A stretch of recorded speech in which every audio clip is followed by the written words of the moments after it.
you want to enter the Forgotten Hall?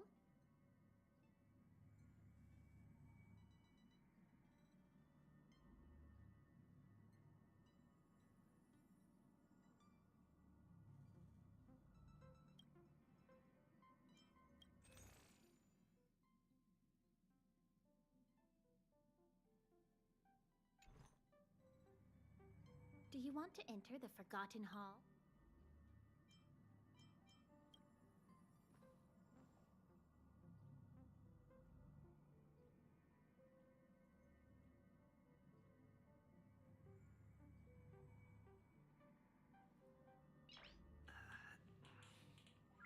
Nice.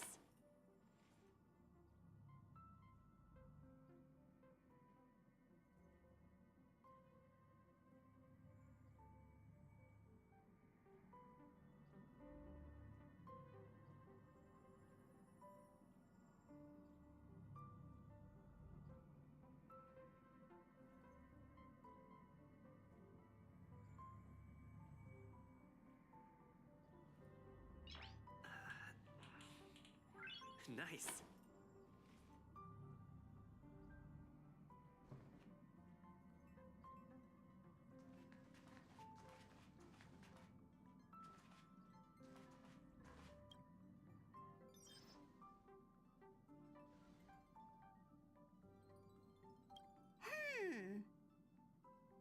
Phew. What's up, Pom-Pom? Just got a message from the Xianzhou La Fu. Looks like it'll conflict with our original schedule.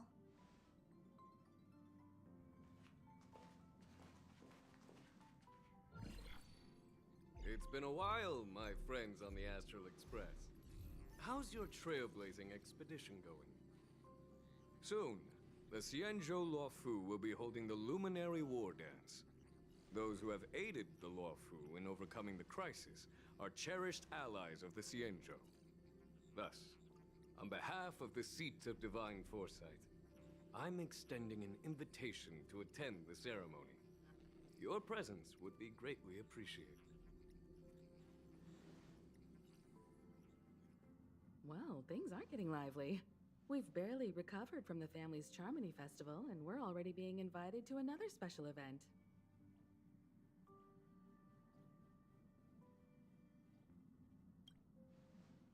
Why not think about it this way? Our trailblazing expeditions are turning into blast expeditions, where we eat, drink, and play wherever we go. Blast? Expedition?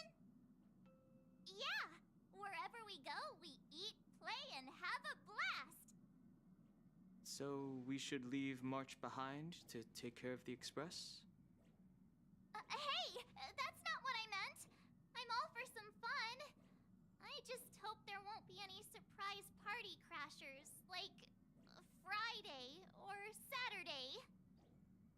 The Xianzhou Luofu has recently overcome a crisis. By holding the war dance, they're demonstrating to everyone that they've returned to a state of peace and safety. But that's what everyone said before we went to Penacony. You'll be totally safe under the family's protection. No need to worry. The war dance is not like the Charmony Festival with all its hidden secrets.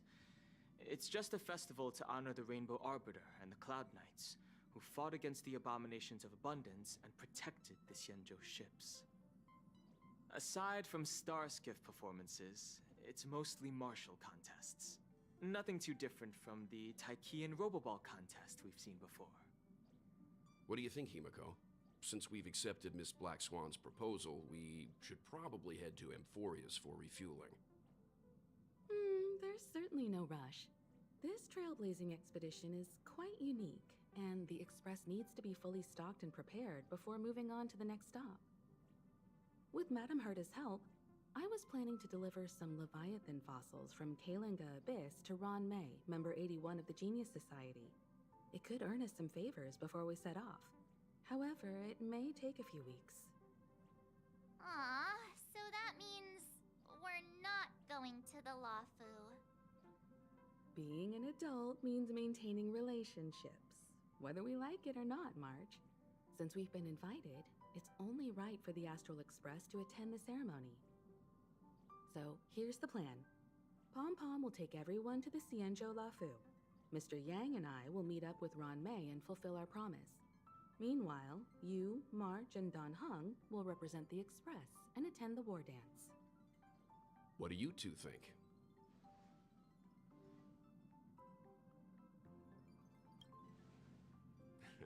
I don't hear any objections. Now that everyone's on board with the plan, it's time to warp to the Xianzhou Lafu.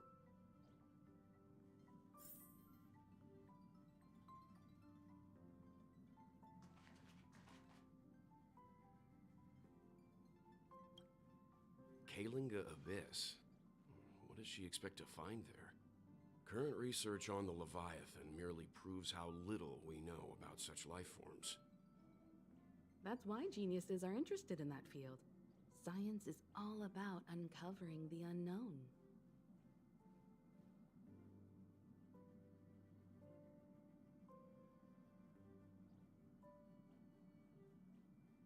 Don't miss us too much. If I stumble upon some cool Leviathan fossils, I'll bring a few back as souvenirs for you.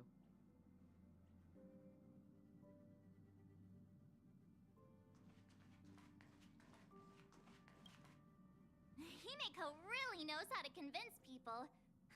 Between Leviathan fossils and the war dance, the latter definitely sounds more fun. By the way, Don Hung, this time you'll be taking a stroll with us on the Lafu, right? And just let you two wander around aimlessly on the Luofu by yourselves? I don't think so. Plus, Mr. Yang is right. The Ambrosial Arbor crisis just ended, and both the long life and short life species are still feeling uneasy. And that's why Jing Yuan wants to organize the war dance, to show that the Xianzhou Luofu is stable and safe. And since he has extended an invitation, it's only right that I visit my old friend.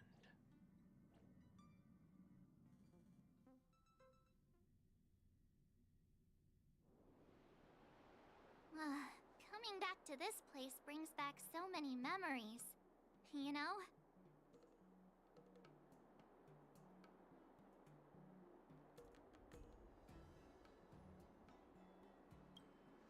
Hey, I'm not actually gonna recite a poem. I was just thinking about all the twists and turns we went through when we first arrived on the Xianzhou. This time, we're not being forced or enticed or chasing after wanted criminals. And we didn't have to sneak in through the cargo dock.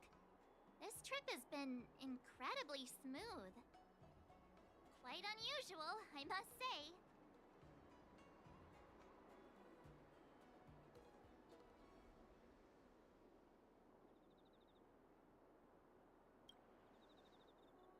I agree.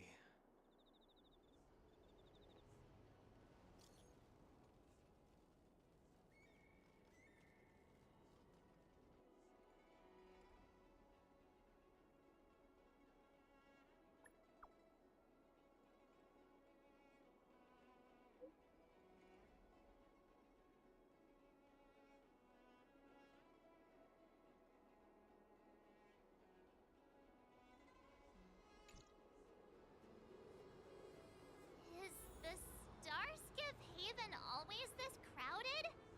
Oh, there's so many people here. I can barely hear anything. Yanqing said General Jingyuan sent him to welcome us, but where is he? Let's wait for him in front of the loom. It's the most prominent landmark on the dock.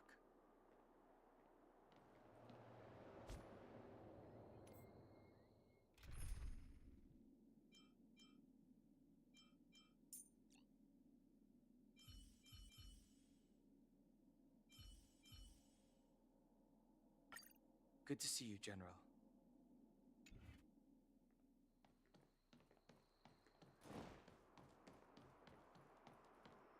Hey, you guys! Hold on a moment. Did they just call us? Look at their outfits. They're from Penacone, ceremony, right? Are you familiar with the Xianzhou Lafu? We know a little bit about it. What do you need? We're from Penacony. Maybe you've heard of it. We came to this ship to gather interesting materials for making dream bubbles. Oh, we just left there. Oh, talk about coincidence. That's great. Do you know any must-see attractions on the Luofu?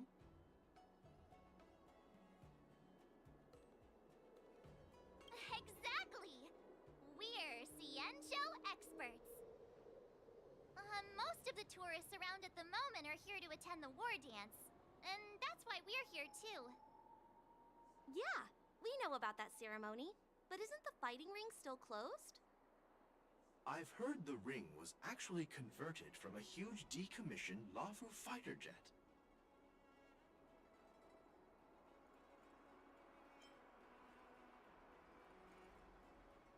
The radiant feldspar is bigger, I guess. But for now, all we can do is wait until the war dance starts in a few weeks, before we can board it. We've still got work to do, so we can't just sit around waiting for it to start. That's why we're asking you about some must-see attractions. We're looking for unique experiences that you won't find on Penacony. Our clients love these kinds of dream bubbles the most. You're the expert here. Give them some suggestions.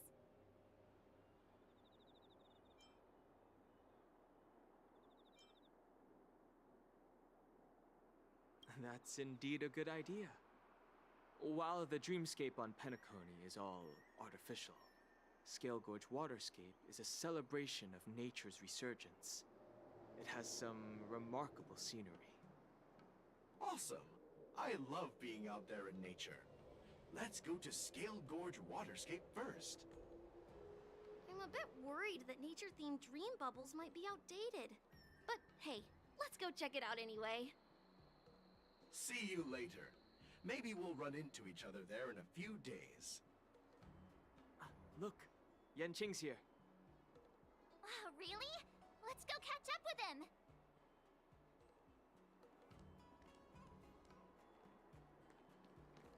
Quite a different experience looking down on stars. Here you are! Everyone, this way!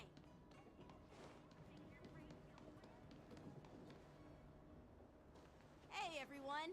It's been a while. It doesn't feel like it's been that long since we last saw you. But, Yanqing, are you? What's up, Miss March? They say kids grow up really fast. Yanqing, are you a little bit taller than before? We've only been away for a few months.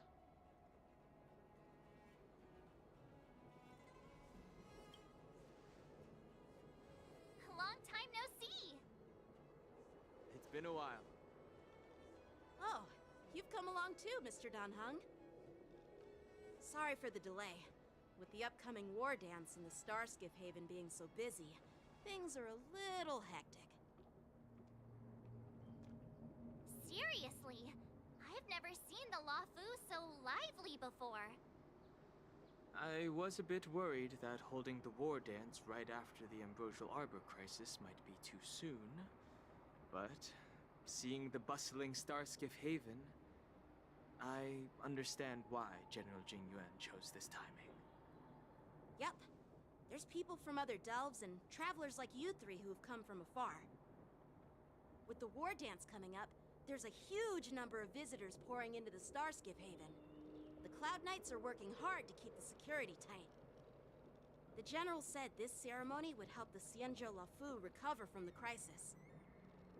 It's a way to showcase our martial spirit, reassure people, boost morale, and attract visitors from other planets to promote trade and peace. By the way, the Xianzhou Alliance places great importance on this ceremony too. The Xianzhou ships, the Zhuming and the Yaoqing, have both sent messengers to offer their blessings.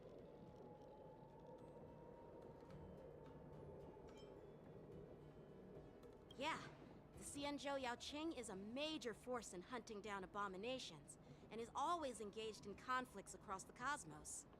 Although it's a member of the Xianzhou Alliance, I don't know much about it. But Madame Yukong from the Skyfaring Commission mentioned that the Yaoqing always sends back reports of great victories, which is quite impressive. I heard General Fei Xiao of the Yaoqing is a young and dauntless lady. My peers say that she's like a goddess of war, capable of crushing dozens of abominations with a single punch. I wonder if it's true. If only I could witness her prowess with my own eyes. By the way, Yanqing, where are we headed next?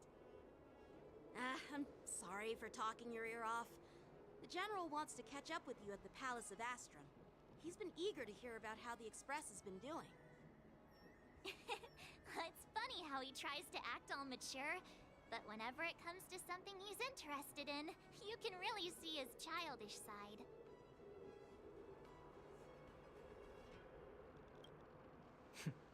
I agree.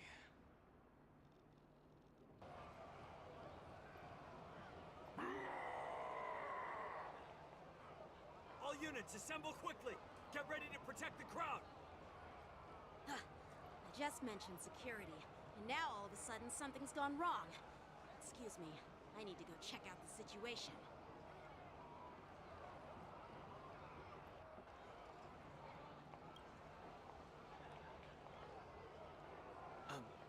We'll go with you.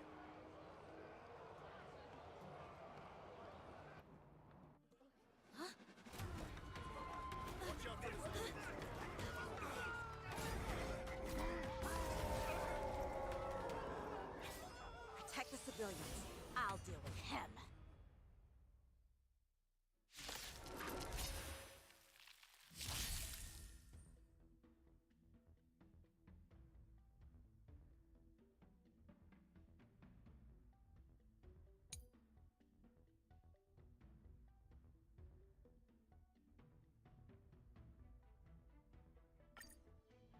Borison? Why are there Borison here? This ends now.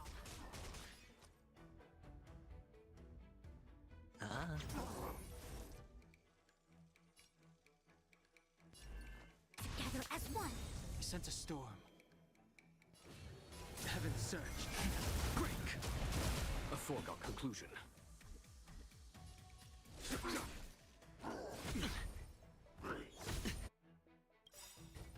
All things in this world have human creations. Sure, I'll play along. It's on me.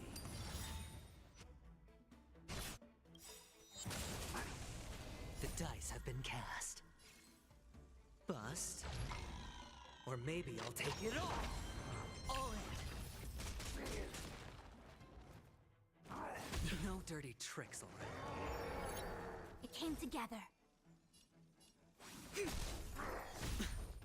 Watch your head. The strength.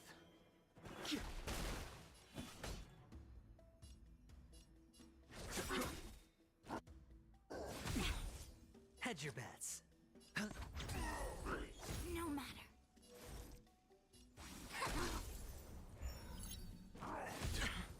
All in. The times are changed. Heaven surge. Rise! Conflict is pitiless. Radiant Spirit, heed my word. Show no mercy!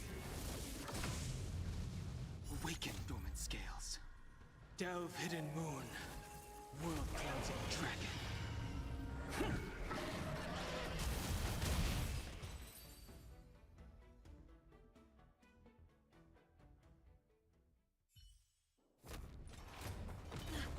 Not good.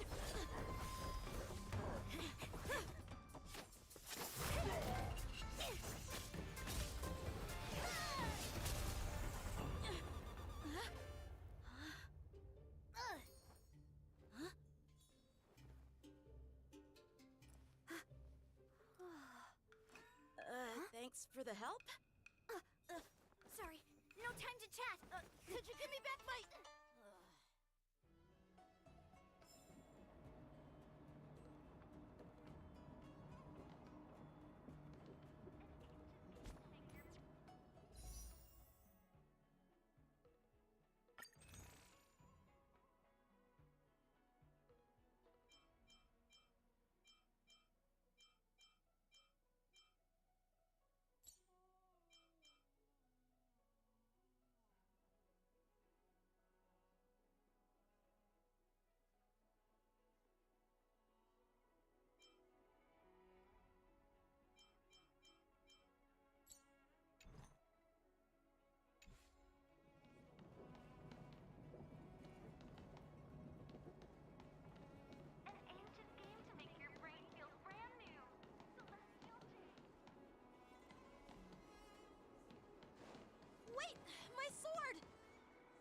sorry, but I'm afraid we'll have to put our plans on hold for now. I need to find out what's going on.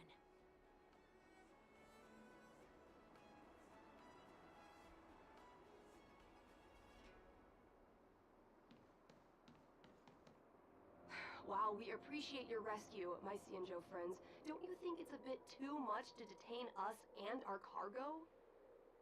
Sorry, but we've been ordered to detain you and your cargo for inspection until we figure out the source of the attack.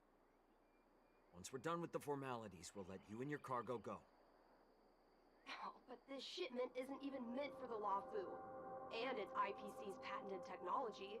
Who do you think you are to conduct an inspection? According to the protocol, all cargo arriving on the Luofu must go through inspection. But we didn't officially enter your dock at all. We just sought refuge in your dock because we were attacked by the Borisons. Looks like this argument could go on forever. Let's not get involved in a heated dispute that won't lead to a resolution.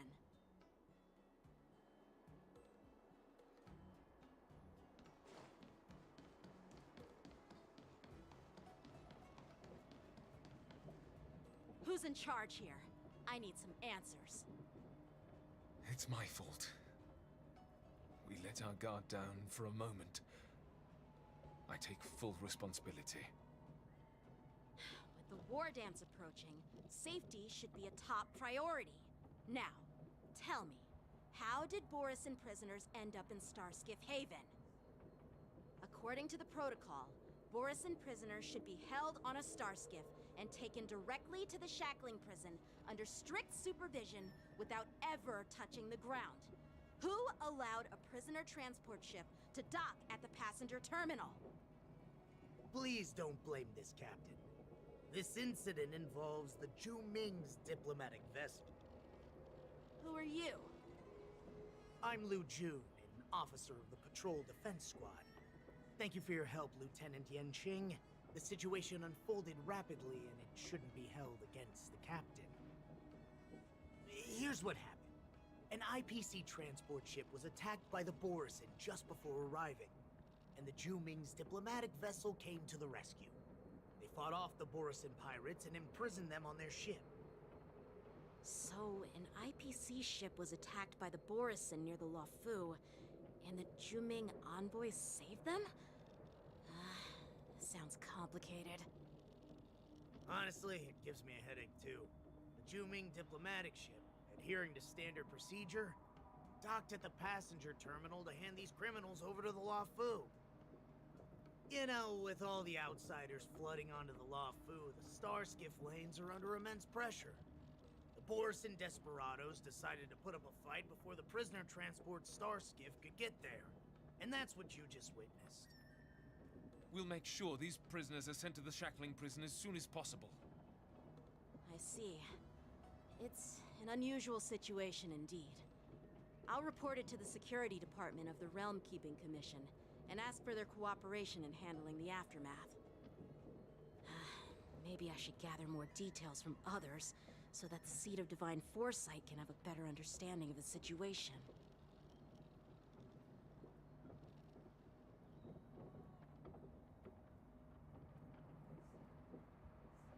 You look much maturer now, Yanqing. Please don't tease me, Miss March. The situation on the Cienjo before the war dance is like a calm lake that can be disturbed by even the smallest pebble, capable of generating far-reaching ripples with even the slightest disturbance. What are those people, I mean, those monsters we just dealt with?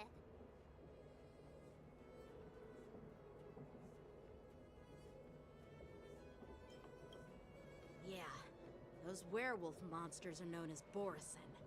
They are abominations of abundance, and we've been fighting them for a very long time. The Borisin have been a powerful force for a long time, plundering and enslaving many worlds. The threat they pose is just as terrible as the Swarm disaster, and the Alliance even had a fierce war with them 3 decades ago. Their presence has faded over the years. Who would have thought? According to that officer, They attacked an IPC ship near the Shenzhou Luofu. Such a brazen attack seems quite unusual to me. Yeah, that's what I find strange too. It seems like the IPC and the Borison have some serious grudges.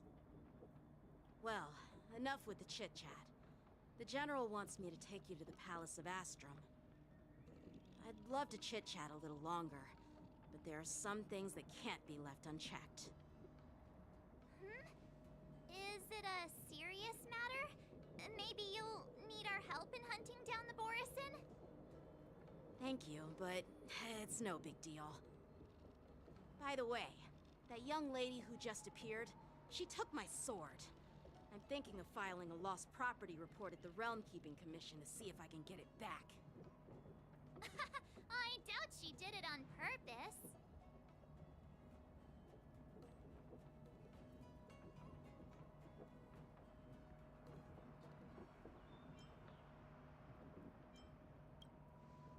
Perhaps she's around here somewhere. Shouldn't we take a look? All right, let's not keep the General waiting. Don't worry. There aren't many people out there with that kind of talent. It shouldn't be too hard to find her.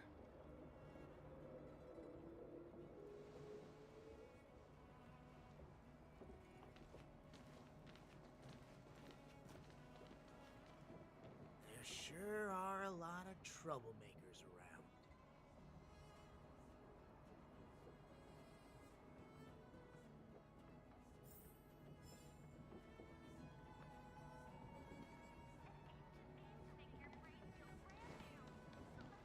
Success and failure are predetermined. You can't change it no matter how hard you try.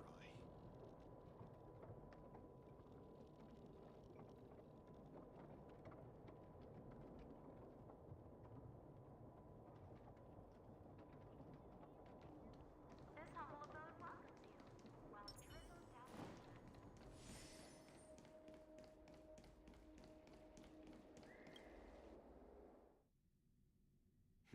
It's been a long journey, Elder Huaya. Thank you for your presence. Don't mention it. Thank you for taking the time to welcome me.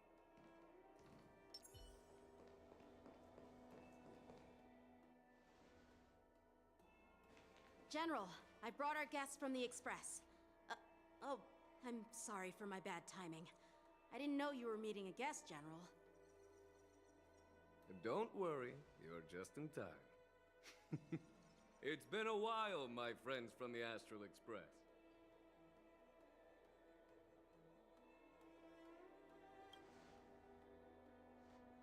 All is well when you have friends coming from afar. Allow me to introduce you to General Huayan. He's the Arbiter General of the Xianzhou Zhuming, known as the Flaming Heart. No need to be so formal. I'm just a tourist here, no different from other tourists who've come to attend the ceremony. Elder Huayan is not only one of the Arbiter Generals, but also the Furnace Master of the Artisanship Commission. Besides his martial skills, he excels in forging various weapons. Such talents are unique, even among the Arbiter Generals. Be it Arbiter General or Furnace Master, these are merely titles given to me long ago. I've retired several times already, but with the current change in circumstances, the Marshal has called me back to duty, and I had no choice but to answer the call. Well, in the end, I'm to blame. Living such a long life naturally brings its share of disapproval. It's an honor to meet you, General Huayan. It's my honor to meet you, General Huayan.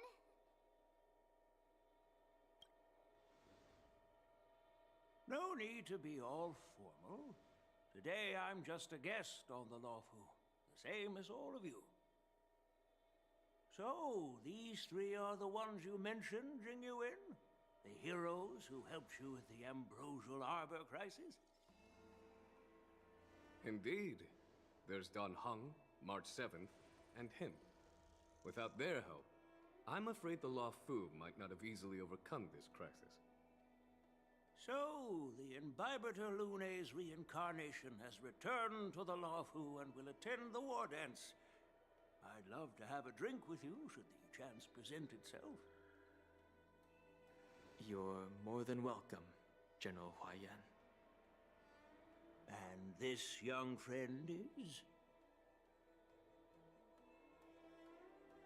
Yanqing, my apprentice.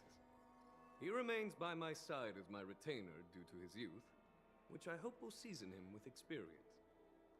He will stand for the Law Fu's Cloud Knights in the upcoming war dance, ready to take on all kinds of challenges. Great, great! It's a real treat to see so many talented young people around here today. Oh, I almost forgot. This is my apprentice, Yun Li.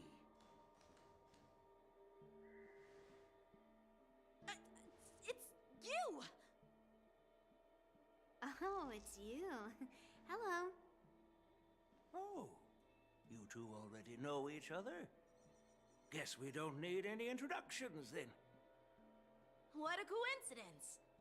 I was afraid I'd have trouble finding this girl. Oh? Now you've piqued my curiosity. Tell me, how did you two become acquainted? She helped me capture the escaped Borisin prisoners at the Starskiff Haven. Allow me to express my gratitude for you. But when you left, you took my flying sword with you. Your flying sword? Oh, so that's why I found a dagger in my bag. Turns out it's yours. Yes, it is. Now that we've met again, I hope... Nope, that won't do. Won't do? You want your sword back, right? Well, you can't just take it back. On the Juming, when you lose your sword on the battlefield, you have to reclaim it on the battlefield. As for this little sword, it was supposed to strike that escaped Borisin prisoner. But unfortunately, its owner's agitated state caused it to fly off like a kite with a broken string, and it missed its target. By the way, if I hadn't caught it and helped it hit its mark, that Borisin prisoner would have gotten away. Hold on a sec, Yun Li. You took my sword without even asking, and now you're refusing to give it back? So much for Lawfu swordmasters. What did you just say? If you just stepped up and took your sword back from me fair and square, I would have totally respected you. But nope, you tried to play it down, expecting me to just hand it back to you like it's nothing. In front of everyone. With all due respect, you don't honor your sword. So you don't deserve it. Hasn't anyone told you that taking without asking is stealing? If you want to settle this with swords, fine. Let's have a one-on-one duel right now. Yanqing. Well, that's more like it. Just be careful. Because I'm not as easy to handle as the Borisin.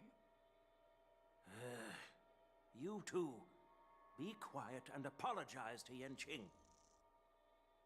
Hey! Whose side are you on, Grandpa? I don't take sides. It's a small misunderstanding, and an apology would be too much. I've heard about the Zhu Ming's incredible swordplay and craftsmanship. Most notably, the legendary Flame Wheel Octet. Seeing Miss Yun Li, who is among those ranks today, well, I must say, she definitely has that fiery edge. Such grandiose names. Some folks love to spin these fancy titles, trying to set the Cloud Knights apart. Yun Li is still just a young girl, a bit awkward and hot-tempered. So please forgive her if she's being rude. Well, everyone, Elder Huayan and I have some business to discuss. For now, Yang Qing, why don't you entertain our guests and take Miss Yun Li to the inn? I'll find another chance to talk with you all. I'd like to express my gratitude to the Astral Express for helping the Law Fu during the crisis. That's so kind of you. I mean, you've already thanked us so many times. Please forgive me for coming at an inconvenient time. You needn't apologize, General Huayan. All right, Yunli. Take this opportunity to clear things up with Yanqing. Yeah. It's better to make friends than enemies. But I won't be heading to the inn just yet. I want to visit Lingsha. She just arrived in the Luofu and could use some help settling in. Yang Qing, once you've helped our guests get settled, go to the Artisanship Commission for me. I've heard about the attack and the detainment of the IPC ship. Qingzu sent word that the IPC members are protesting and wish to have their cargo back. See if you can calm them down. Don't get aggressive. Just make it clear that the Xianzhou Luofu has no intention of violating their rights. I'm on it.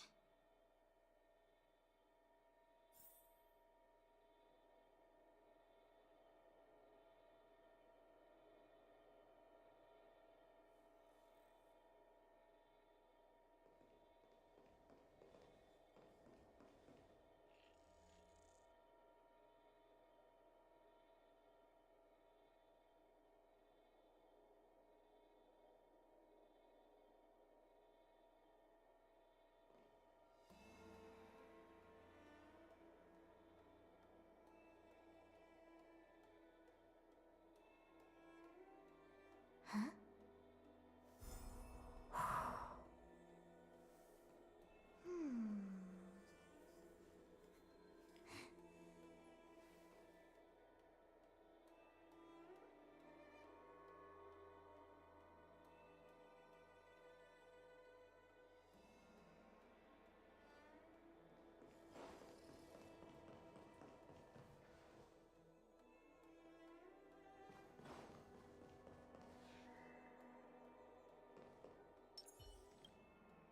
This is the report Qingzu just sent me. Let me take a look.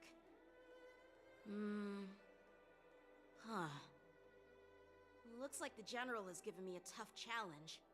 He wants me to try and help put the IPC's mind at ease. Well, it's not exactly a test. As Cloud Knight officers, we not only learn the art of war and martial arts, but also occasionally have to handle diplomatic disputes. It's just, talking things out isn't as straightforward as duking it out with weapons on the battlefield. This is especially true when you're up against the IPC, with their non-stop corporate babble. Well, let's not worry about that for now. Shall I take you to the inn?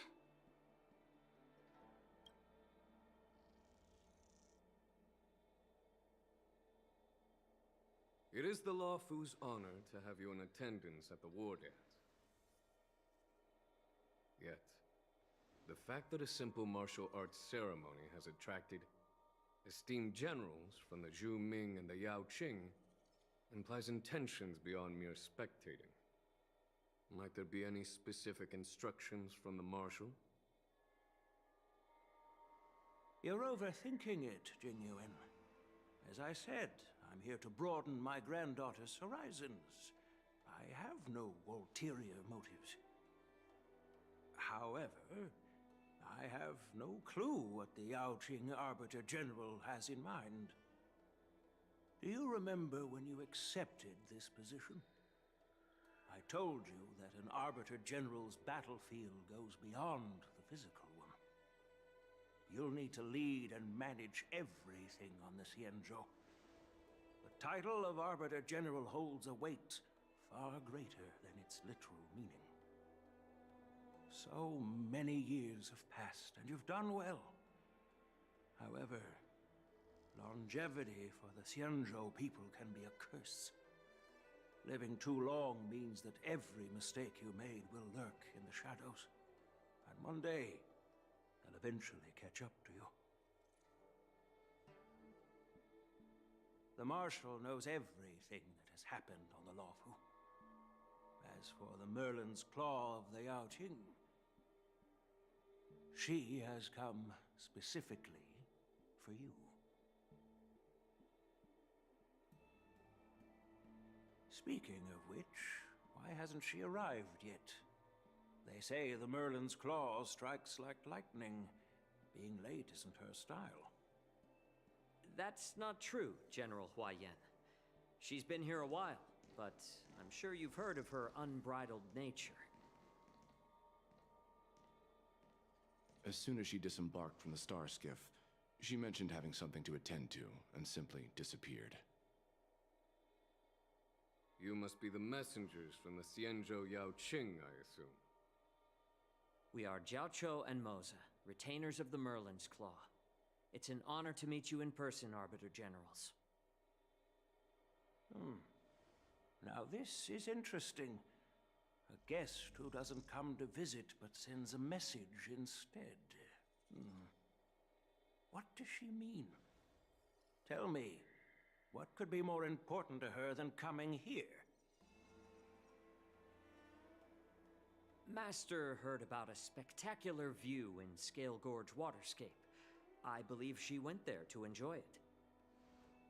A spectacular view? Ha! Did you hear that, Jingyuan? This person is being sarcastic. Please do not misunderstand me, General Huayan. I was simply stating the truth. Master thought it would be inappropriate to keep you waiting, so she sent us here. Once she's finished with admiring the scenery, she'll personally come and apologize to the both of you.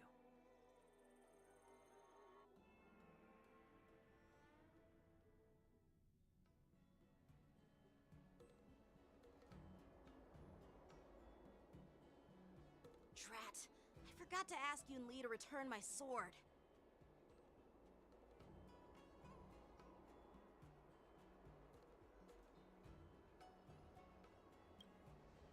No need to bother. The Juming envoys won't be leaving the Luofu anytime soon. I'll ask for it later when we meet again. By the way, I don't know if it's just me, but the general seemed a little reserved. Could it be because of Elder Huayan's visit? Reserved? Really? Maybe I'm just overthinking things. No, you're not.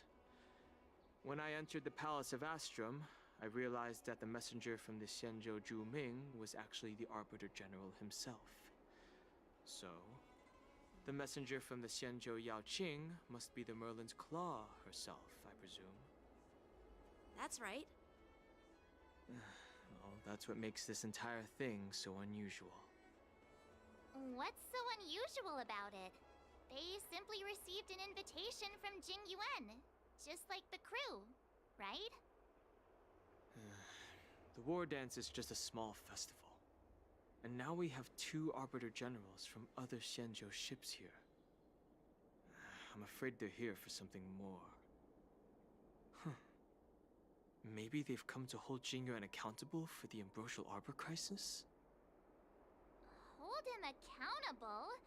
Come on, didn't the Luofu fall victim to the disciples of Sanctus Medicus and the Antimatter Legion? Why would they blame the victim? Danshu's rebellion and Ventilia's scheming are merely one side of the story to the other Arbiter Generals of the Alliance. Only a single piece of incontrovertible evidence remains, creating an endless source of potential complications. The Ambrosial Arbor. Yes. It's undeniable that the Plague Mark, which was subdued by the Xianzhou Luofu, has resurfaced. But was it really a conspiracy instigated by the Antimatter Legion?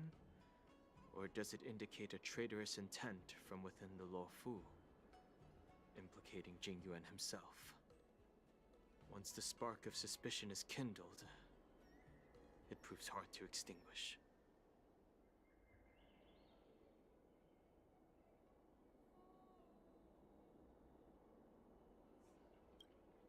The General must have had that in mind when he invited us to attend the war dance. What was I thinking? Seriously, here I was looking forward to a carefree and enjoyable trip. But it seems wherever we go, drama is just around the corner. Aw, I was so excited. I thought those Arbiter Generals were just here to see the ceremony. By the way, I heard that an alchemist from the Juming diplomatic ship has arrived, and rumors say that she's to be the new Cauldron Master of the Alchemy Commission on the Luofu. An alchemist from the Juming serving as the Cauldron Master on the Luofu? While it's not unheard of, the timing itself... Thanks to your words, Mr. Danheng. Now I finally see the underlying tensions. The General is under tremendous pressure right now, but I was completely oblivious to his troubles. How naive of me. Come on, don't think like that. Leave the adult matters to the adults. Even if you wanted to do something for the General, it's not like you can do anything. Did I say something wrong? Again? Miss March is right. I don't have the skills to share the General's burdens at the moment. Still, I'll do my best to follow his instructions. Let's go. Once I've taken you to your accommodations, I need to go to the Artisanship Commission to handle the IPC's protest. He looks like he has a lot on his mind. We can't just let him go alone. Why don't we accompany you to the Artisanship Commission? This is too much trouble. While I appreciate your kindness, dealing with the IPC's workers could be tricky. I'm afraid this will cause trouble for the Express. No worries. We're pretty experienced in dealing with the IPC. You've heard of the 10 Stone Hearts? We've dealt with quite a few of them, right?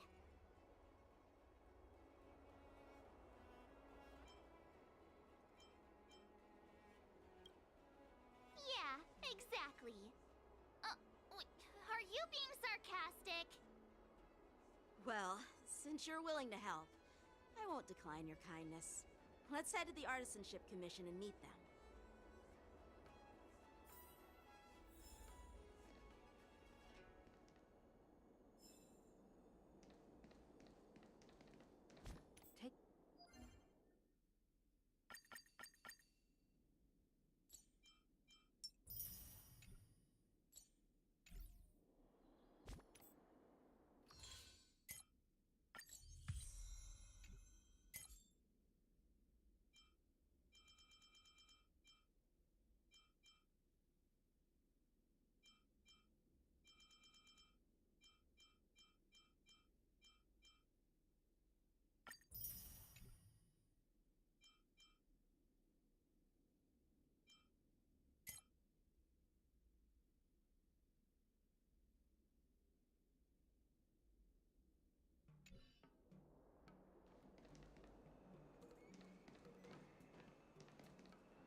Can I really reason with you Xianzhou people? I think I get it now. In your words, this is called looting a burning house, right? But I am trying to reason with you here.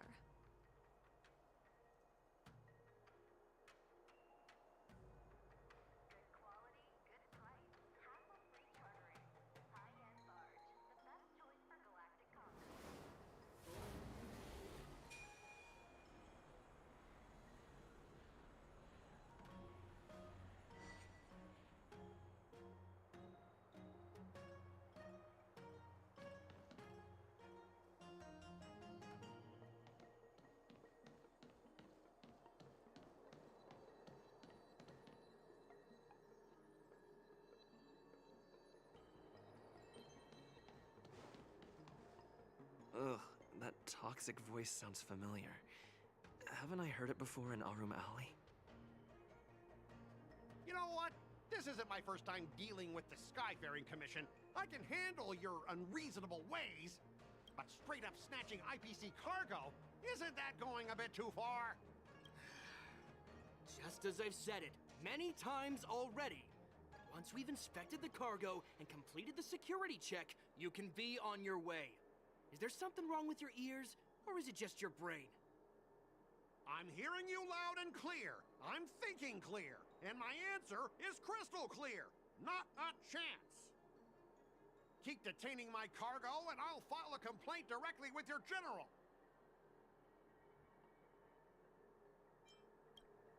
I was gonna ask you the same thing. Why do I keep running into you? You're staying on the Cienjo, are you? What terrible luck. Wherever you go, disasters aren't far behind. Aren't you the guest from the Astral Express? What brings you and Yanqing to the Artisanship Commission?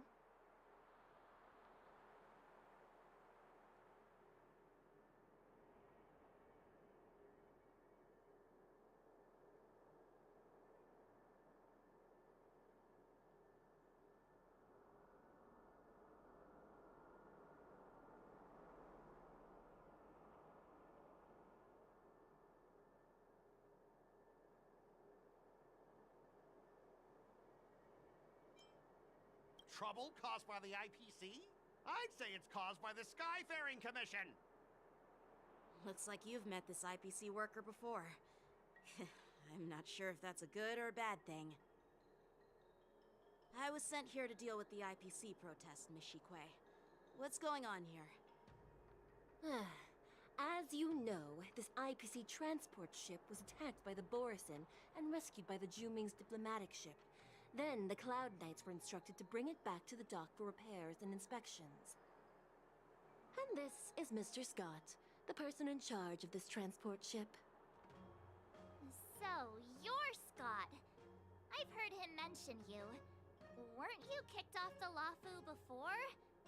Why did you come back? Like I wanted to come back. I thought I'd just dock at the harbor for repairs and leave this forsaken place for good. Little did I know, as soon as the ship entered the harbor, a bunch of Cloud Knights showed up and snatched all our cargo from the hold. What do you mean by snatched? I've told you 1,000,000 times. It's a security check. Then why did you bring the cargo to the Artisanship Commission? You even brought in some shady craftsmen. It's obvious you're trying to steal the IPC's patented technology! Listen here. Firstly, the Skyfaring Commission detected dangerous items that could possibly be weapons in your cargo hold. That's why they called me here, to double-check. Secondly, where the heck did you get the idea that I'm a shady craftsman? Even if there are dangerous items, what do they have to do with you? It's not even being shipped to the Lafu. We'll just fix the ship and be on our way. We won't unload our cargo here.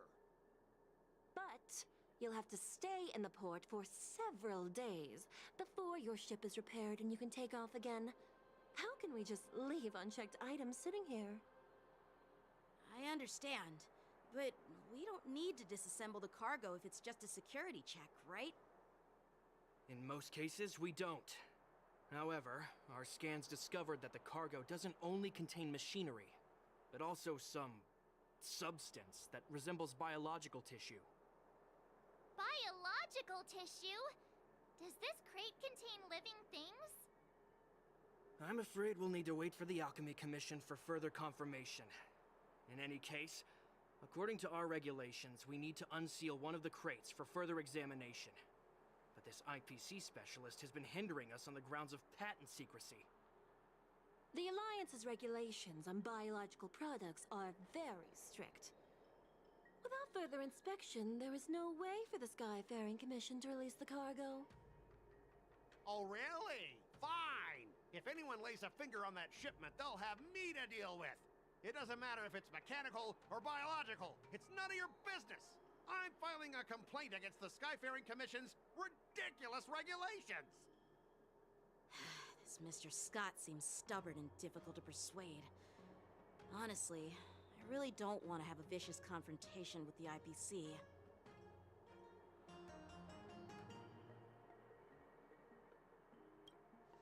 I heard how you helped Aramali.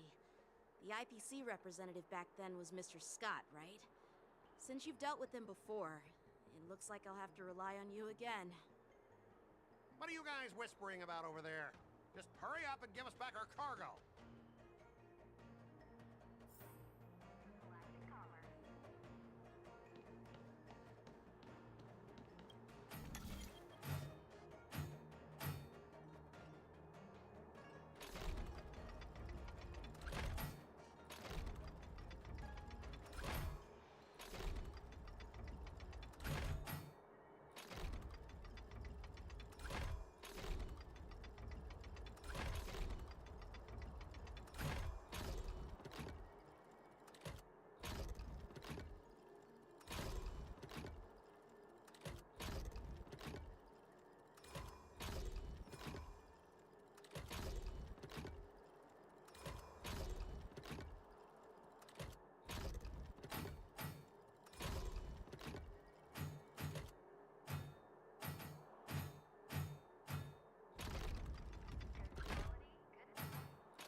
This could serve you well.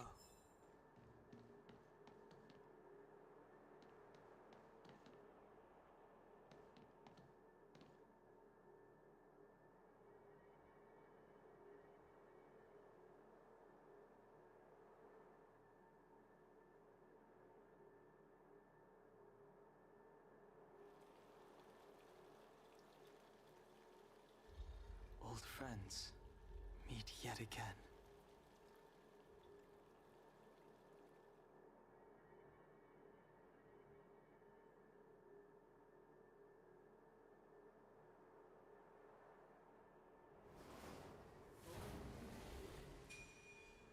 Good quality, good price. Hassle-free chartering. High-end barge. The best choice for galactic commerce.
As I recall, this guy won't listen to reason and can only be persuaded with intimidation.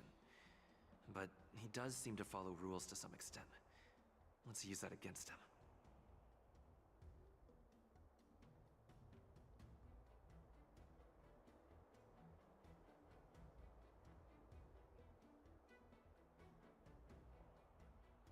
Speaking of regulations, we have our own laws and regulations too.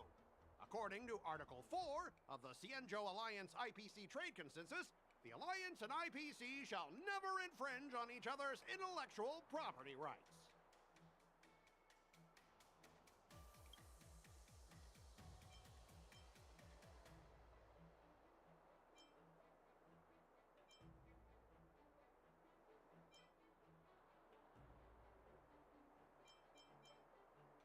The Alliance can sign a non-disclosure agreement with you.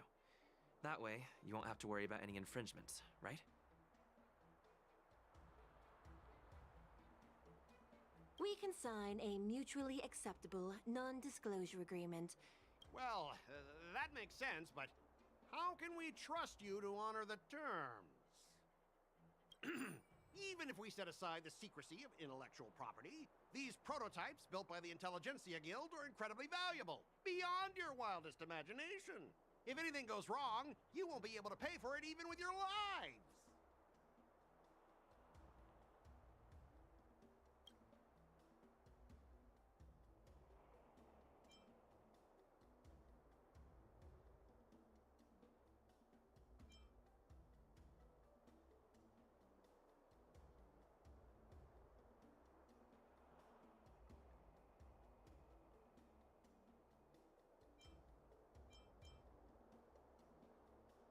Don't underestimate Cienjo technology. Even if they need to dismantle your cargo, the Artisanship Commission can easily put it back together.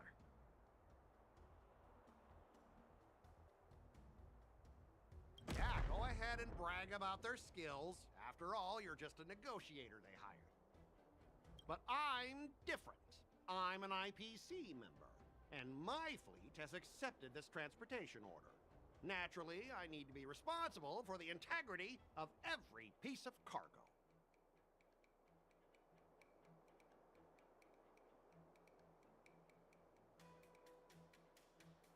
Besides, the cargo on this transport vessel belongs to the Intelligentsia Guild. If you want to inspect the cargo, shouldn't you at least call in a member of the Intelligentsia Guild to be present?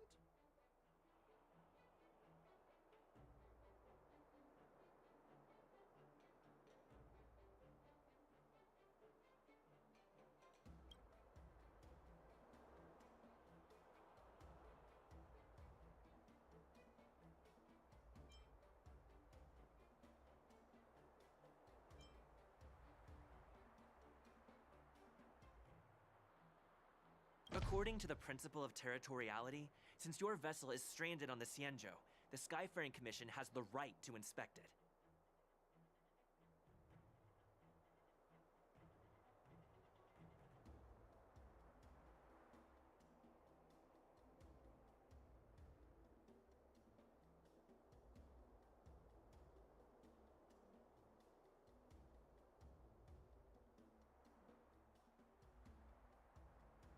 Indeed. According to Article 27 of the Cienjo Legal Code, all official and private goods upon entering the port shall be subject to inspection. Failure to submit to such inspection shall be deemed equivalent to the possession of unlawful items and shall be subject to legal ramifications.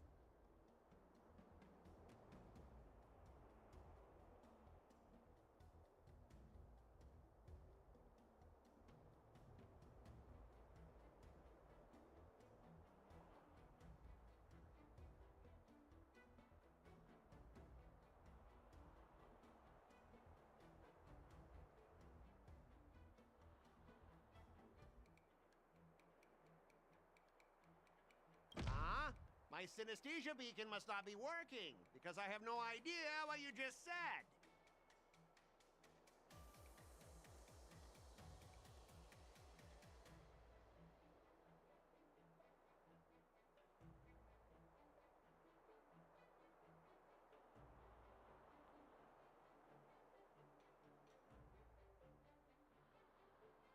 Simply put, If you insist on hindering the inspection, we'll have to treat the cargo as unlawful items and confiscate it.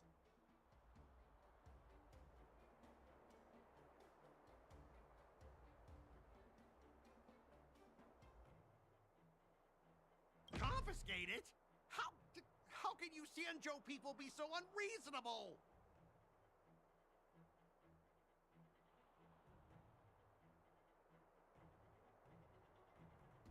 If this were pure point, and incoming cargo posed a safety risk, the IPC would take it in for containment and disposal, correct?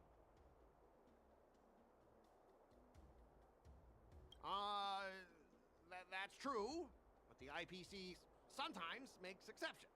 For example, they've always given special terms to Xianzhou vessels. We both need to follow the regulations, because that's how the IPC and the Xianzhou operate, right? As an IPC worker, I have to abide by its regulations. If I make an exception and allow you to inspect the cargo, it'll spell disaster for me.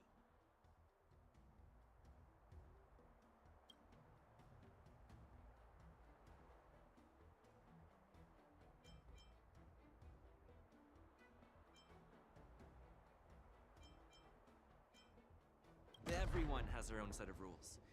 Now that you're on their turf, shouldn't you follow their rules too? Yeah, I get it. I know I'm on the Xianzhou, but if I violate the IPC regulations, I'll be in deep trouble when I get back.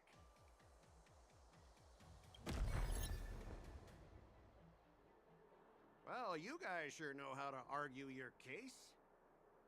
Fine, I'll allow you to do the security inspection. It's just that, I need some time to sort things out. This is a big deal. Let me talk to headquarters first. So, Mr. Scott, are you just stalling for time and planning to leave the Xianzhou as soon as your ship is repaired? To avoid the Skyfaring Commission's inspection? Well, IPC staff are free to come and go, as long as they don't break any laws. Yeah, you've got some insight there. Who are you again?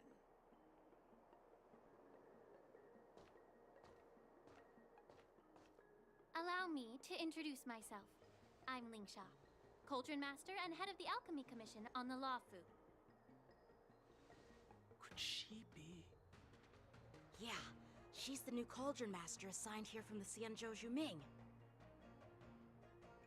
I received a report from the Artisanship Commission about cargo containing samples of unknown organisms. It said they needed help from the Alchemy Commission. I had nothing better to do, so I came myself. It's fine, Mr. Scott. If you really don't want your cargo to be inspected, it doesn't matter. It doesn't matter? How can you say that? Why are you being so nice all of a sudden? Well, since you're not going to check it, I'll take this crate and be on my way. Is that okay with everyone? Yeah, sure. Why should I object? Not only this sample, but all the goods on the transport ship are yours to keep. Like I said, we won't inspect them. Wait a minute!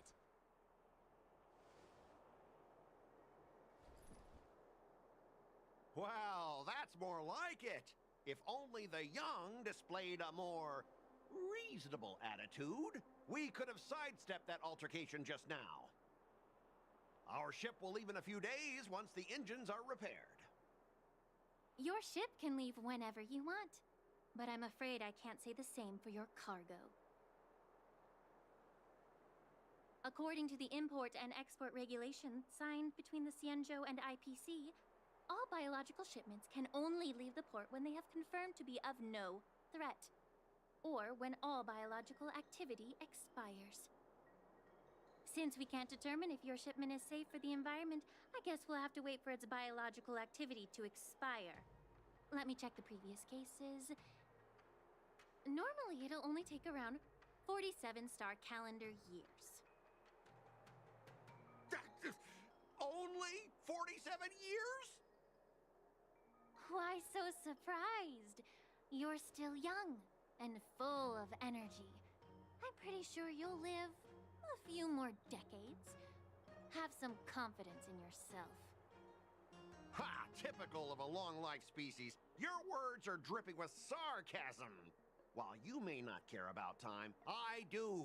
I'll be demanding double compensation from the Skyfaring Commission for every minute wasted. Sure thing, Mr. Scott. You seem pretty confident that your career and life will last long enough to witness this victory unfold.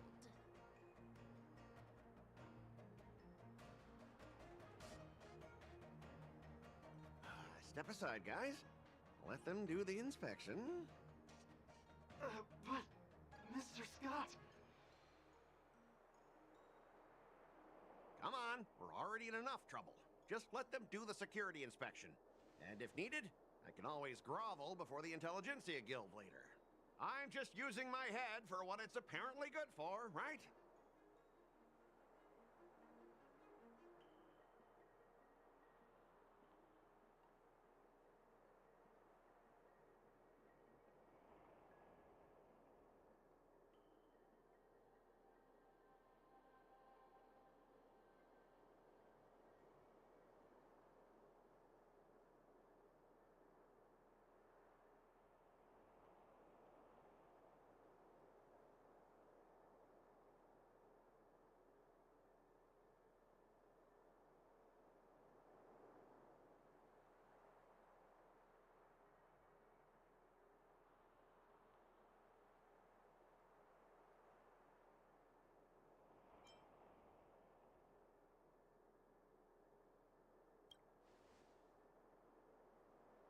Well, honestly, at least you're not as annoying as that woman. Bro, just do the inspection. This lady is really something else.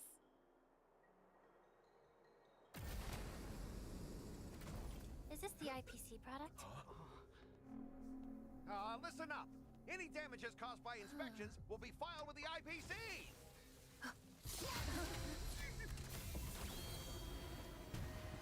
Turn it off.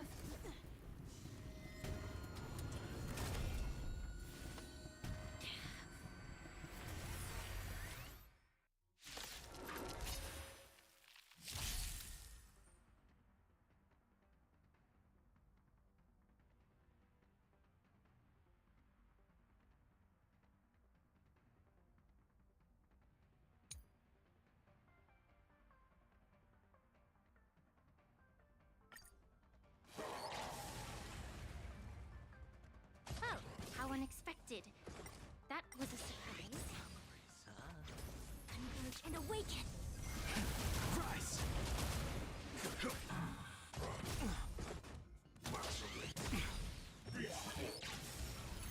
Spend freely.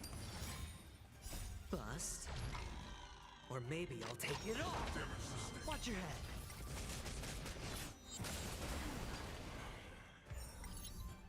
Information in accordance. Yet stratagems, constellations are human creations!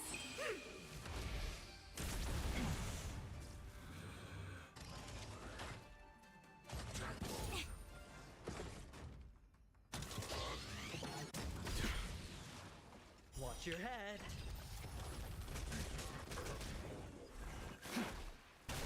Conflict is pitiless.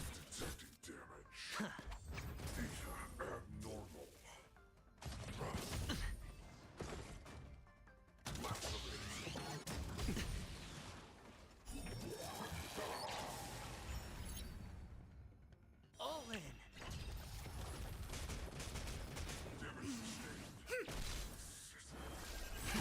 Celestial Dragon. Delve Hidden Moon. World Cleansing Dragon.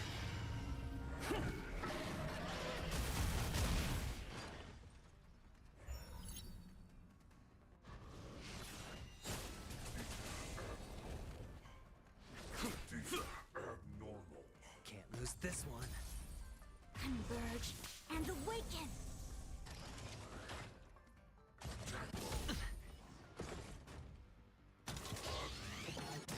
No dirty tricks, all right? Bust. Or maybe I'll take it all. Watch your head. Radiant Spirit, heed my word. Show no mercy!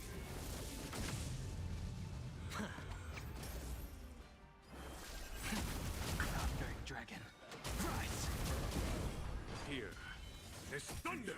Abnormal. Information in accordance.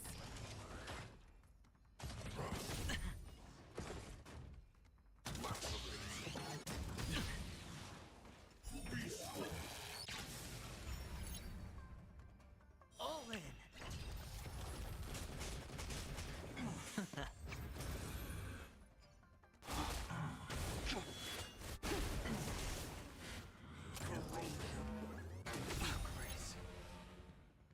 Watch your head. Yet stratagems, constellations, are human creations!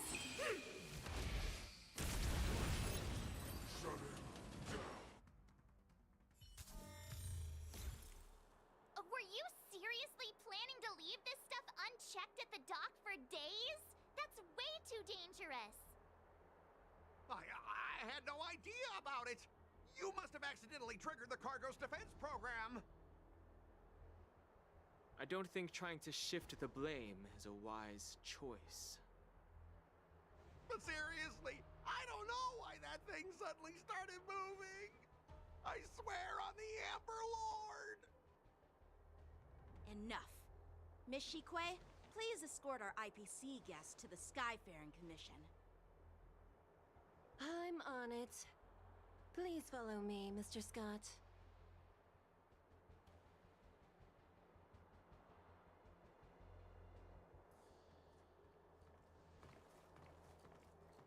Gentlemen, our preliminary inspection shows that there is indeed hidden biological tissues inside. Just like the craftsman feared. I can't even tell if it's ingenium or biological in nature.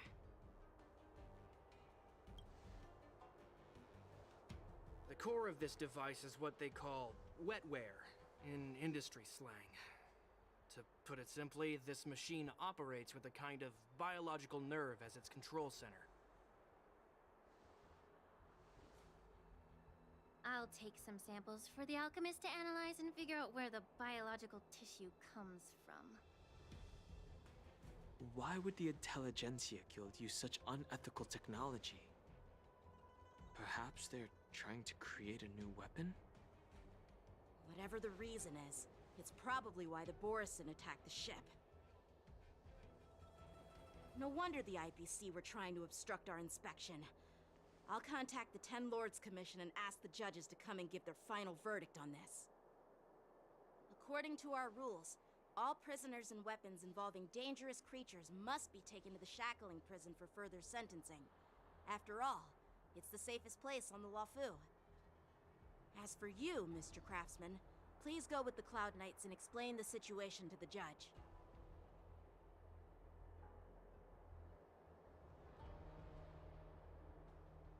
I had a feeling that the IPC members would cause trouble, but I didn't think they'd be this tricky. Thanks for your help, Miss Linksha. I should thank you for saving my life. Your sword skills were impressive. Taking down that big guy. I thought the General's retainers were all burly martial masters. I didn't expect Yenqing to be so... Yeah, exactly. He's young and talented. As for you, you must be the guests from the Astral Express, right? Saving the Luofu from that crisis. It's so impressive. It wasn't a big deal. Really. It's still early, so why don't we get some tea at the Alchemy Commission? We can discuss your suggestions for revitalizing the commission. I'd be happy to accept your invitation. And you three are coming too, right?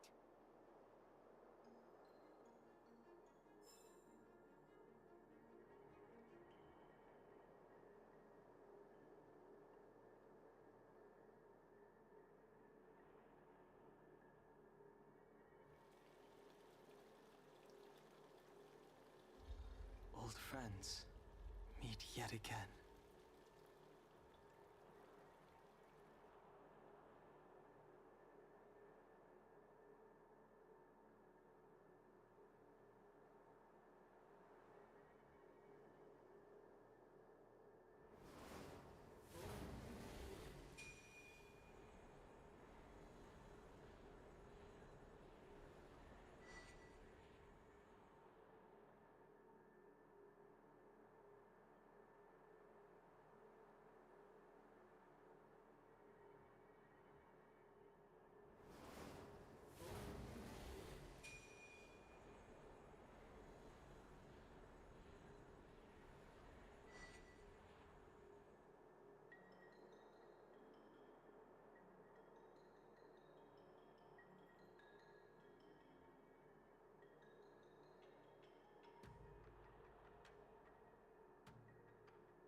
I'm here to pay my respects. News is spreading pretty fast.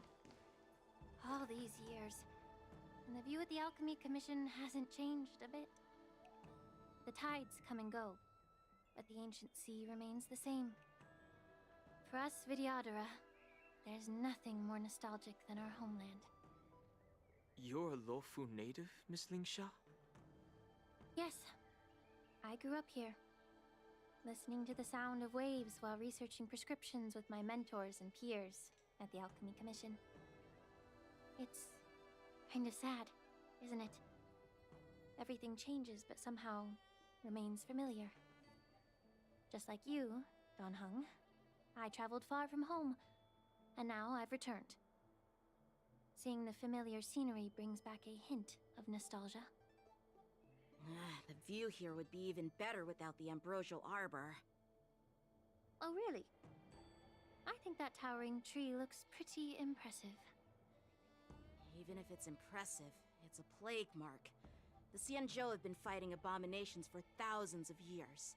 And now that the ambrosial arbor has been reborn, it's only natural for everyone to feel uneasy. Well, once a seed is planted, no matter how long it takes, it'll eventually sprout and bear fruit. In my humble opinion, the rebirth of the ambrosial arbor and the resurgence of the disciples of Sanctus Medicus were inevitable. The seed was already planted when the ancestors of the Xianzhou sought immortality.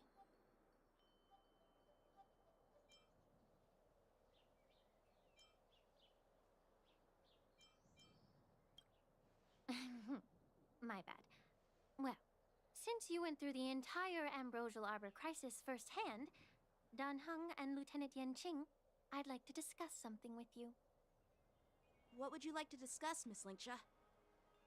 I was lucky enough to be chosen by the Alliance to come in and clean up all the old grime in the Alchemy Commission. Honestly, the Alchemy Commission is riddled with problems and has reached a point where fixing it seems impossible. I'm looking to remedy this problem, but was wondering if you could provide any insights. Well, even though I'm a Vidyadharan like you, I'm an outsider, just like my companions here. I can't really say much about a remedy, but I do have a piece of advice, Miss Lingsha. The Vidyadhara and the Alchemy Commission on the Luofu have always been intricately connected. If you cannot distance yourself from these ties, Miss Lingsha, changing the situation within the Alchemy Commission may be quite challenging. I may not know about politics, but I do know that the disciples of Sanctus Medicus have been operating within the Alchemy Commission for years. If you're determined to root them out, maybe you should discuss it with the General. I see. Thank you for your valuable insights.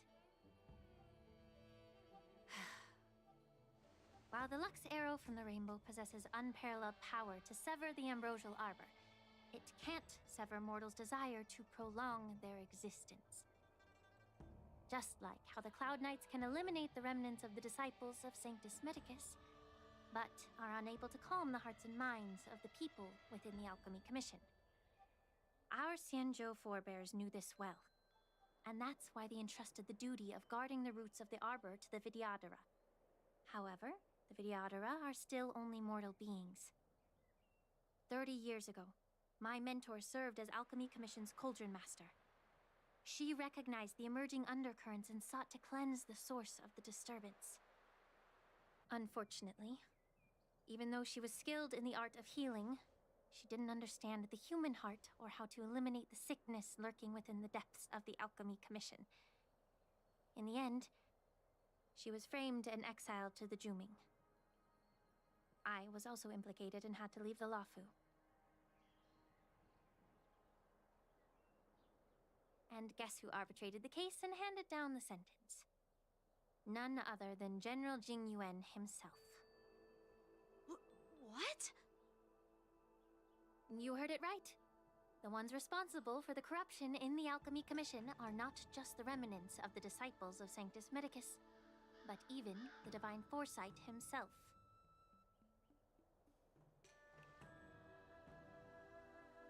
Alas, why is your face turning pale, Yanqing? Don't worry about it. I understand that when someone holds a position of power, they may sometimes have to make tough decisions. I won't hold any personal grudges against him. Besides, at our age, holding personal grudges is a luxury we can't afford. Lingsha, you're back! Ugh, I've been waiting ages for you.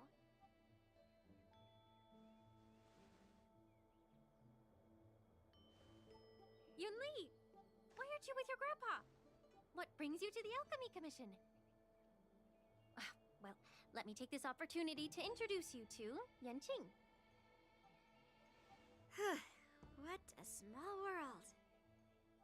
You stole my sword! Give it back! I see. Let's skip the introduction part then. Why do I keep bumping into you? Are you stalking me or something? Of course not. Unlike you, Miss Yunli, I have important things to take care of. You, on the other hand, seem to have all the time in the world to wander around without returning my sword. Grandpa used to say that a sword reflects its master. I talked to your sword, and it told me that you've been distracted. You hesitate when you should strike, and you struggle to stay calm when your sword is unsheathed. Now that I see you again, I realize your sword was right. It wasn't me who took your sword. It was you who lost focus. Do you really expect me to believe that nonsense? I've been taking it easy on you because you're a guest from the Juming, but you're not taking the hint. Don't people from the Juming know you're supposed to return what you've borrowed? Just look at this flying sword. Even if I gave it back to you now, it'd just be taken away again in a few hours. You know the Cloud Knight saying, a Cloud Knight must never let slip their weapon, yes? Well, sure, I can give it back to you now, but on the battlefield, that's a whole different story. Poor flying sword. Fine! You don't have to give it back, because I'll take it back myself!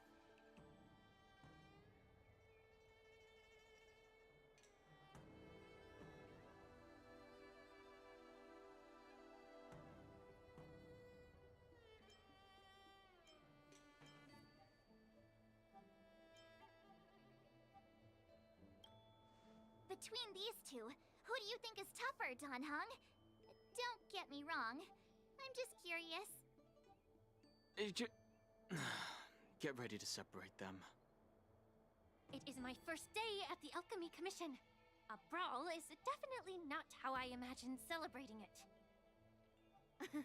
Well, since you don't approve, I won't draw my sword here. I didn't mean it in that way. Since you've already drawn your swords, you'd be disappointed if you didn't get to test one another, right? I've received reports that the delves near the Alchemy Commission are still infested with abominations. Seems like my predecessors left quite a mess. So, if you two want to determine who's better, why not focus on them instead of each other? Clearing out some abominations? Sounds boring. It's the Cloud Knight's duty to eliminate those abominations. You don't have to ask me twice, Miss Lingsha. I'll help you get rid of them. Oh, you think you're the only one who knows how to behave? If Lingsha needs anything, I'll gladly draw my sword and help her out. It's so heartwarming to see both of you being so sweet and caring. So then, shall we get going?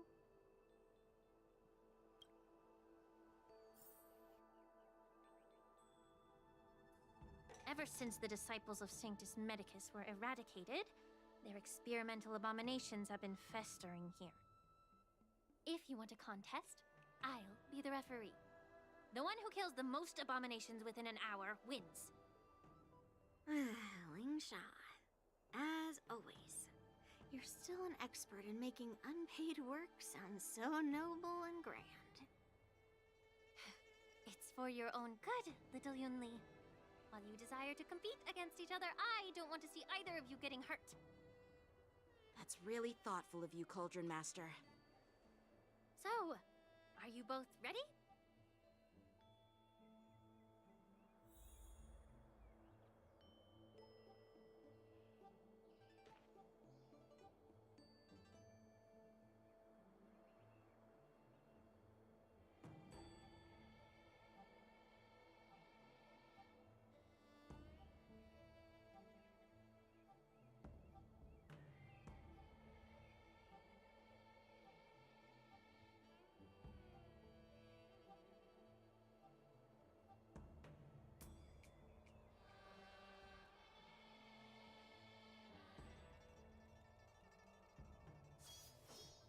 A bright edge that can cut jade, and the stars shift within it. A fine sword indeed.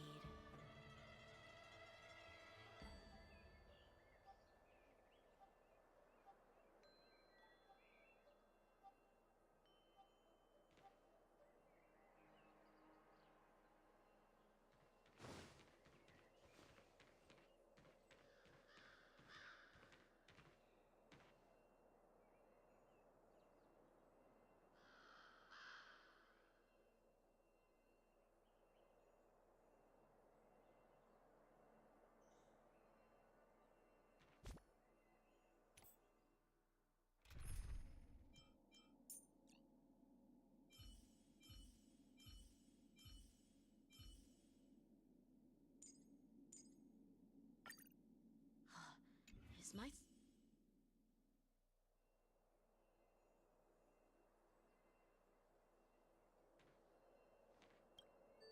Ugh. Looks like my predecessors left quite a mess. Let me say it again. The one who kills the most abominations within an hour wins. Be careful when you draw your swords, and make sure you don't hurt each other. Can we start now, Lingsha?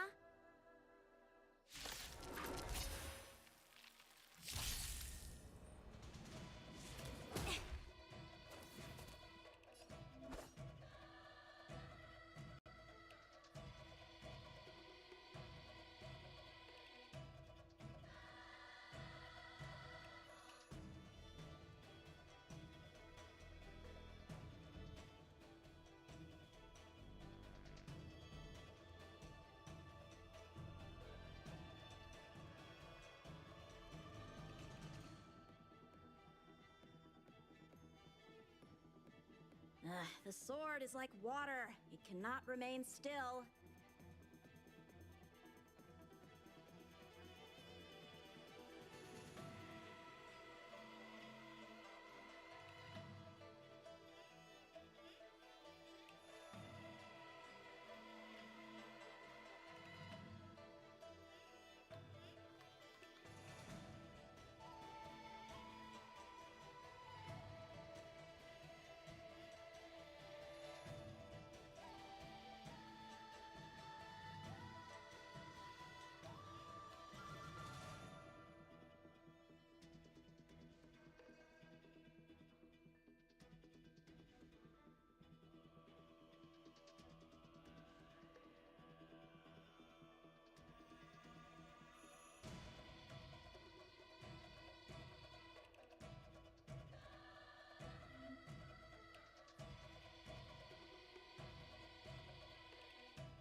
Strike with heart! Converge and awaken! Here is thunder! Stand to earth! She wields her sword with ease. Shouldn't underestimate her. Swords descend!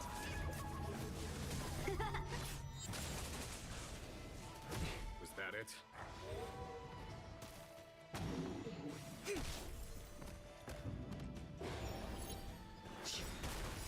World cleansing dragon. Conflict is pitiless! Show no mercy! Strike with heart! No matter.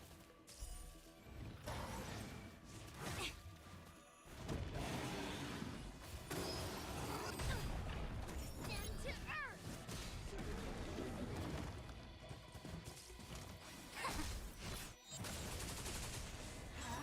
No matter. Human creations! Rise!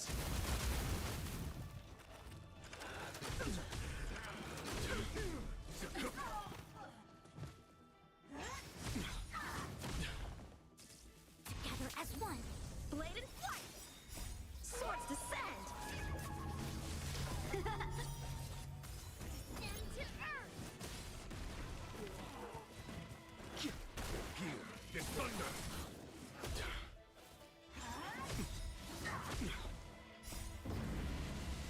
Show no mercy!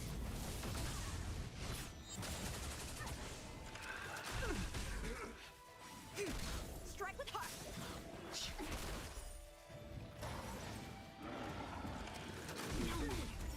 to earth! Conflict is pitiless!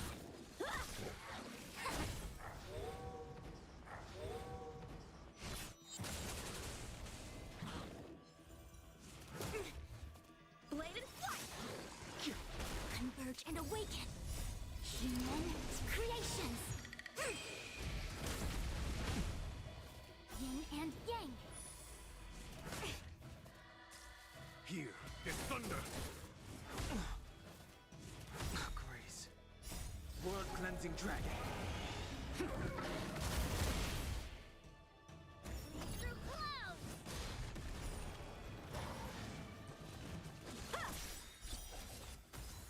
Swords descend!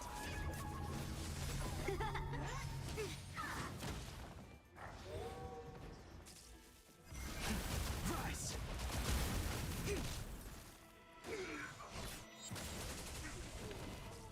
Conflict is pitiless! Show no mercy! Stand to earth!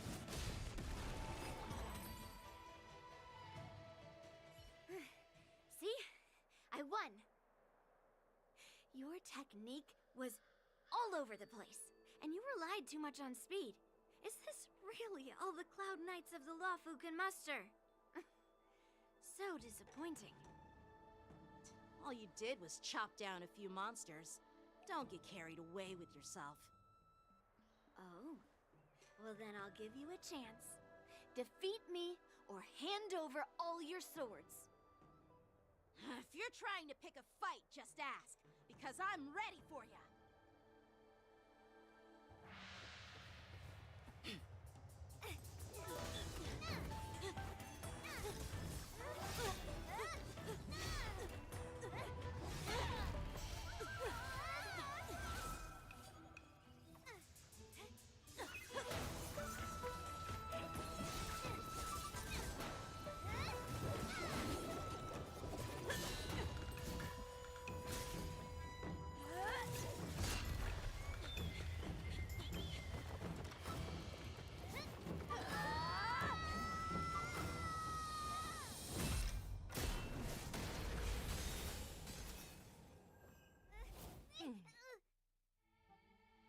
Well fought, my young friends.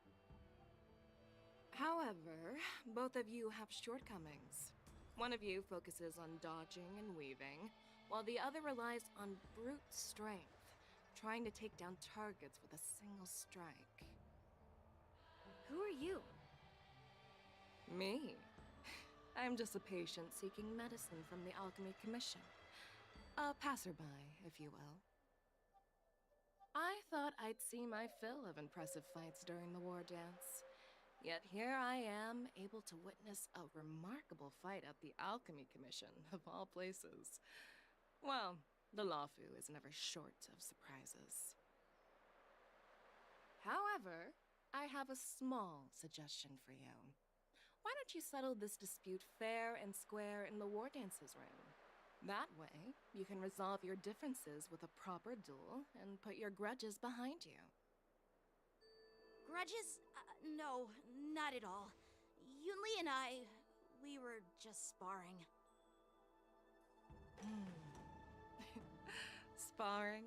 You summoned your flying swords and she swung her sword with full strength. No grudges between you. I don't believe it. Aha! What brings you here, Lady Fei Xiao? Have you finished your health consultation with the Dragon Lady? Fei Xiao? Grandpa always talks about you. Could it be that you're... The Merlin's Claw of the Xianzhou Yaoqing? Looks like I'm quite famous on the Xianzhou Lawfu, too. Of course. Everyone has heard of the great general. Known to all, and unbeknown to none. Great general? Isn't that title a bit too narcissistic? I don't like it. Ooh, I heard there's a dozing general on the Lawfu, so I came up with a humble nickname for myself. The Lacking General. Lacking in worries, regrets, and rivals. Sounds much better, right? Yeah, that's a befitting title that sounds both humble and impressive. Now that the sparring session is over, Yanqing and Yunli, shouldn't you politely thank General Fei Xiao for her guidance and bury the hatchet? Here's your sword. Keep it safe. Or it might get taken away again. By the way, we haven't settled the score yet. I'll defeat you fair and square next time we fight. This is how she apologizes? Now that I finally got my sword back, I should report to the seat of divine foresight. I'll take my leave, General Fei Xiao.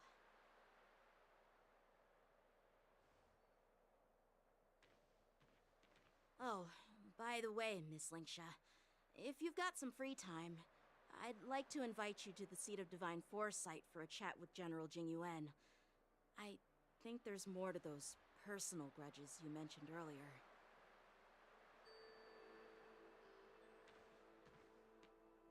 Thanks for stepping in, General Fei Xiao.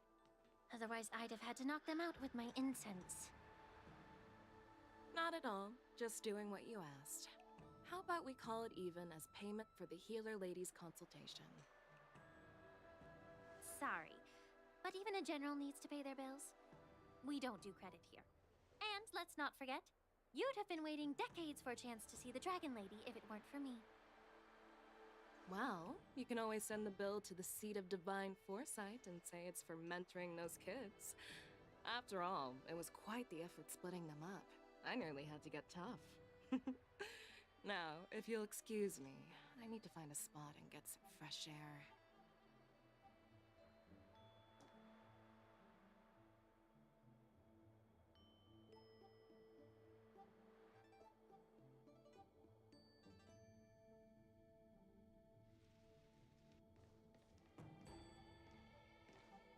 Back already? You've met with Jing Yuan and wandered around for a few hours. So, what do you think?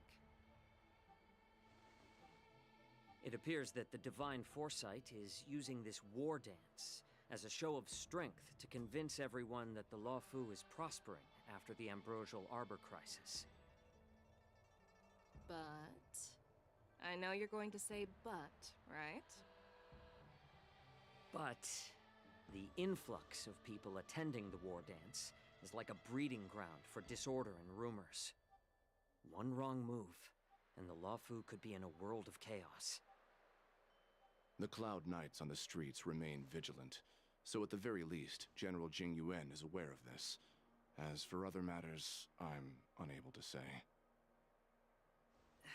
I'd prefer to be excused from future meetings with generals. I'm just a military healer. And now all of a sudden I'm thrust onto the center stage having cordial chats with two generals? My work doesn't lend itself to being in the limelight either. Just stop whining. At least you're in one piece, right? Before getting in touch with General Jing Yuan, I wanted to put aside my assumptions and see his momentum.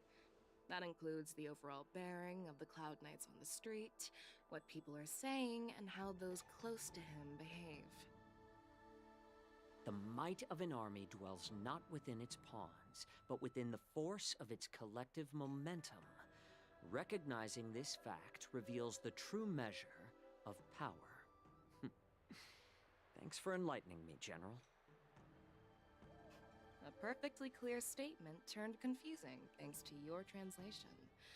You've made me lose where I was now. Anyway, this is how I operate in battle, so you might as well get used to it. Are you treating General Jing Yuan as your enemy? The longest-serving general of the Xianzhou Luofu. Do you think he'd have only a few enemies? By the way, General, you met the healer lady, yes? Could you show me the medicine she prescribed you? Well, the healer lady couldn't do anything about my condition. She just told me to enjoy some tasty food. So not even the famed healer lady could help? Don't worry. I'll fulfill my promise and find a way to cure you. Actually, I've found some leads. Well, life and death, Jiao Chou. It's all predetermined. Upon starting my military career, I made a pledge that the rest of my life would be dedicated to being the Xianzhou spearhead, hunting down the abominations of abundance till the end of my days. As long as I can fulfill that deep-seated desire, I don't care how long I live.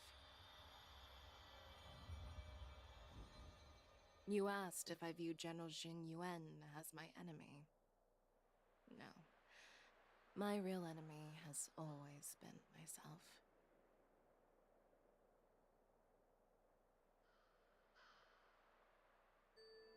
Enjoy some tasty food. So, what's for dinner tonight? Jeez. You really know how to read the room, don't you? You guys figure it out for yourselves. I'm due to catch up with an old war friend I've not seen for quite a long time.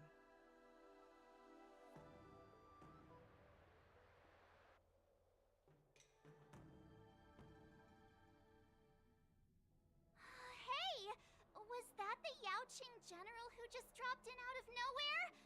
Oh, she's so awesome. I mean, when Yoon Lee swung that massive sword, she just casually blocked her attack with ease. Mine too. Yeah. But to go up against Yoon Lee is quite impressive, you know? That aura of heroism and grace. It almost makes me want to learn Xianzhou swordplay. You think so too, right?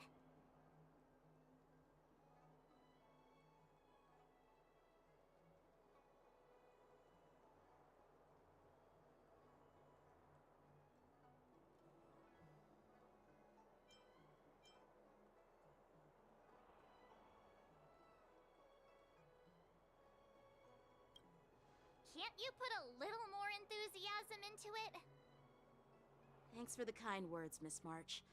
The war dance is coming up, and I've been chosen to represent the Cloud Knights in the ceremony. I've had my fair share of defeats lately, and even though I know there are always more skilled sword masters out there, seeing General Fei Xiao's skills today has made me feel a bit uneasy again. Don't underestimate yourself.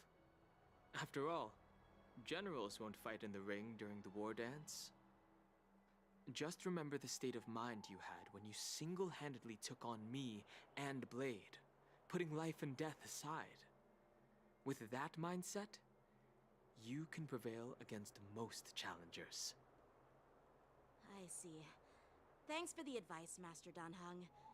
By the way, now that today's events are over, General Jing Yuan wants to invite all of you to the Seat of Divine Foresight. He has something important to discuss. I bet it's about how to deal with the generals from the Yaoqing and the Juming. I really don't want to get caught up in grown-up games so soon. I just hope Generals Fei Xiao and Huaiyan can see the truth. We don't need any more chaos on the Luofu before the war dance.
Extractor cleaned or your star skiff service? I don't believe in ghosts.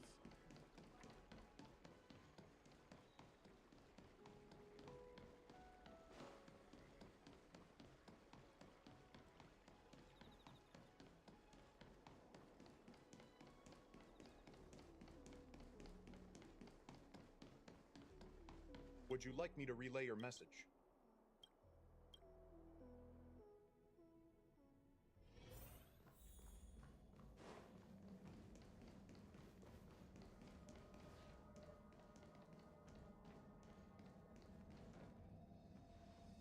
Earlier at the Palace of Astrum, I introduced these guests from the Astral Express to you, Elder Huai. But with all the people around, we only exchanged pleasantries. Now, I'd like to officially introduce them to you. These three braved great dangers, accompanying me to perilous places, defeating the chief culprit Vantilia, and uncovering the conspiracies of the disciples of Sanctus Medicus. If you wish to know more, please, feel free to ask us. Well, I skimmed through the reports about the Arbor's rebirth from the Master Diviner Hu Xuan. She's been summoned to the Yu Chui for questioning. There are a lot of doubts within the Alliance about this whole situation. But despite all that, I believe in you. Since you joined the ranks, you have repeatedly achieved remarkable feats. after the High Cloud Quintet each went their separate ways, despite the many criticisms within the Alliance, the Marshal still stood firm against the dissenting voices and entrusted the Lawfu to you. Over the years, you've served the Alliance with loyalty and wisdom. You've taken down abominations in Thalassa, rescued the Xianzhou Yuchue from a siege, and destroyed the demonic planet summoned by the denizens of abundance. I still remember those battles vividly. There are fools who doubt your loyalty. They're happy to see the divine foresight fail because it gives them some kind of sick satisfaction. They haven't achieved anything of their own, so they feed off the failures of others. But I've seen enough failures in my time, and I want to believe that your loyalty has never wavered. So, General Fei Xiao of the Yaoqing is the only one investigating the Ambrosial Arbor crisis on behalf of the Alliance? No. I am too. This old man's words always catch me off guard. The Marshal ordered me to come to the Xianzhou Laofu, but the document only says, attend the war dance and listen to Fei Xiao's questioning.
No need for that.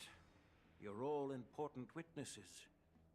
The Marshal is well aware of Jing Yuan's purpose in holding the ceremony, and understands the situation he is facing.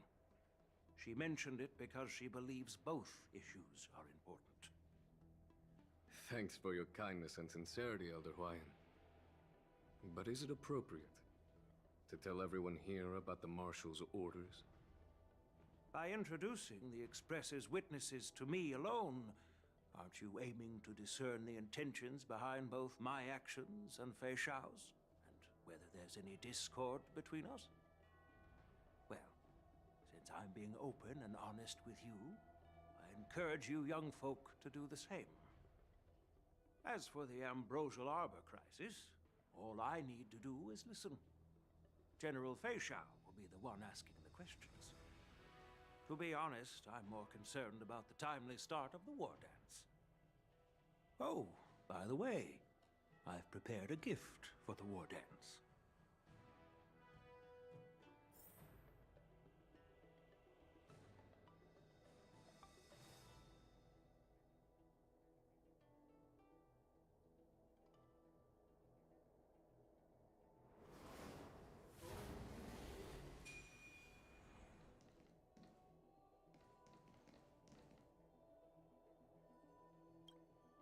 Yes, it's this case right here.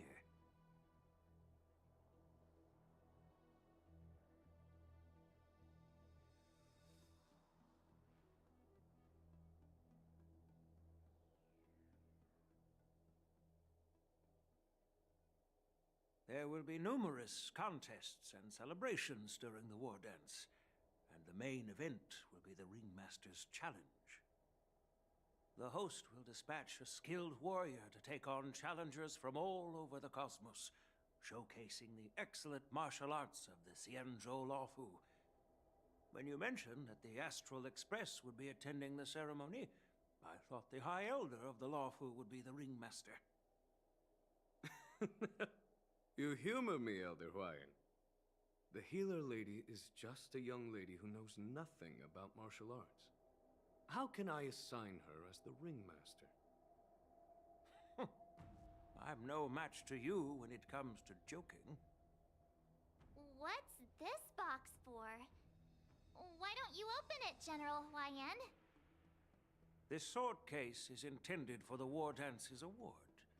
It's empty now, but in a few days, a precious sword will be delivered and stored inside.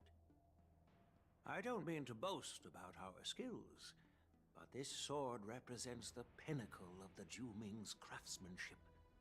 It has a legendary history, full of heroic tales from foreign lands, tales that are too detailed to be summarized in just a few words.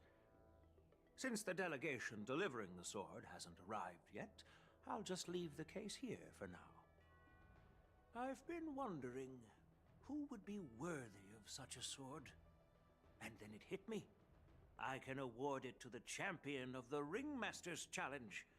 The ceremony's champion is sure to be a perfect match for the sword. Moreover, I hear that Yanqing is an excellent swordmaster, and that he will be representing the Luofu as the Ringmaster. So it seems like a perfect gift for him. Thank you for your generosity, Elder Huayan. If you want to give me a sword, just say the word, Grandpa. No need to beat around the bush.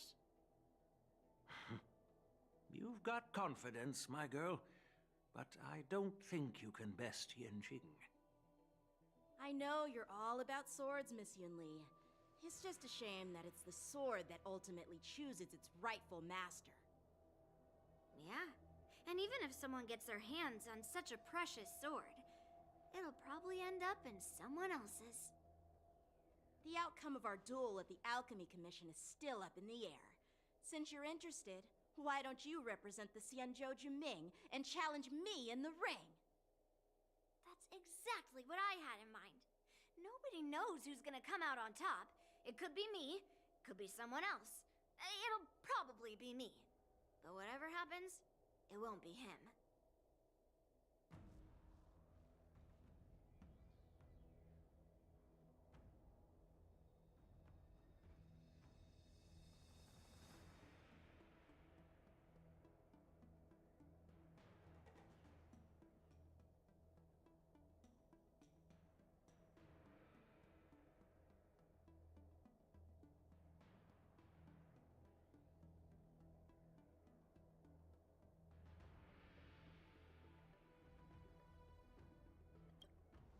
Not to be rude or anything, we've been watching their drama. I'm dying to find out who beats who. Quiet down. We have other guests here. I've prepared this sword to add some excitement to the ceremony, not to have you two squabble. It's not a good look for the Alliance. While you both seem confident that you'll win, you need to remember there can only be one winner and one loser in the ring, which could lead to hard feelings. Actually, I have an idea.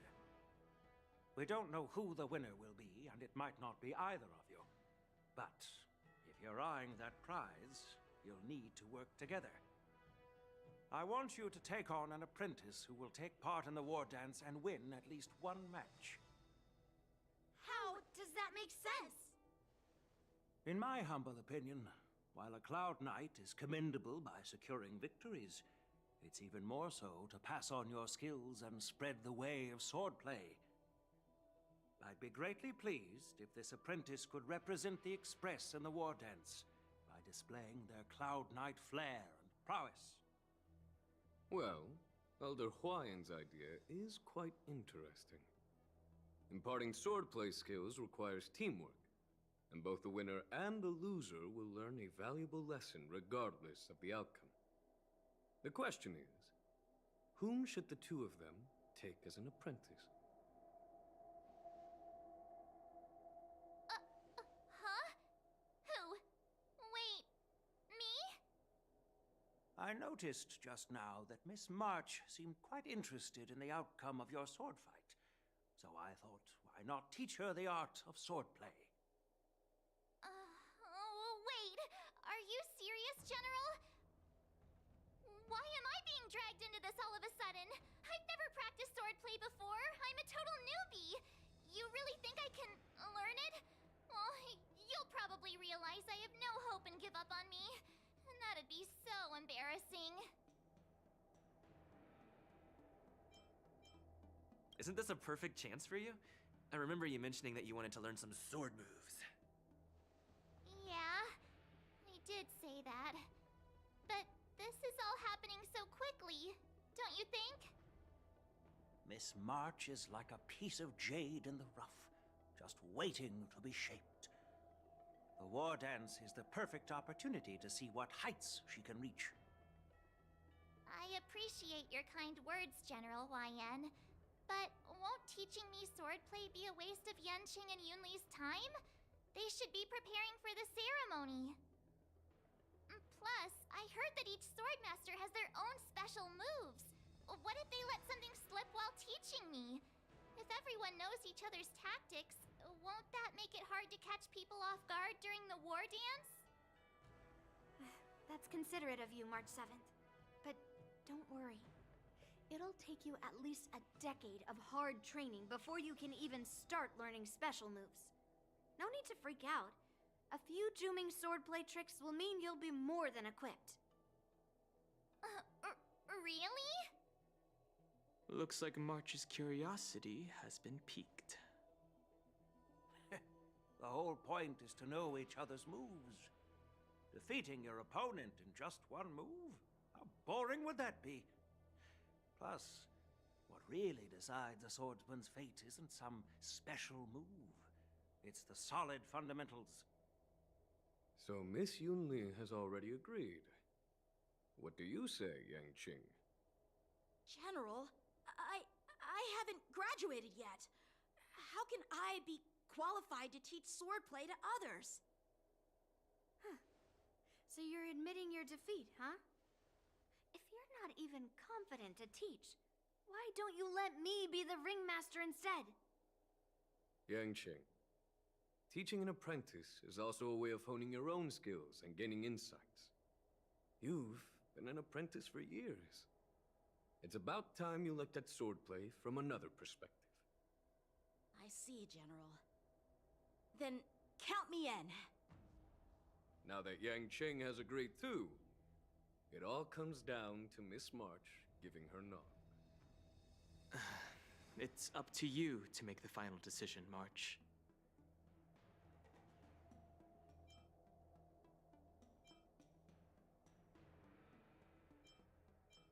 At least that way, I won't have to worry about you accidentally shooting me in the butt all the time. Hey, I've never missed my target. Then I'm on board. Thank you for your kindness, General Huayan. Great! Starting tomorrow, Yanqing and Yunli will teach you the basics of the Cloud Knight's swordplay. Yunli and I will head out and purchase some sword practice equipment for Miss March. Think of it as a little initiation gift. You're too kind.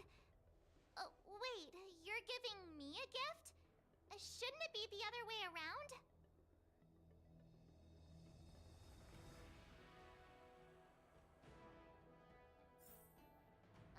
General Huayan's gone. Wait, why does something feel off about what we talked about?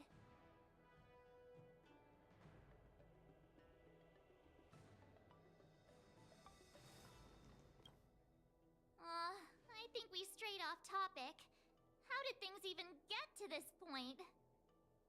Yeah, I brought you here because the General said he had some important matters to discuss.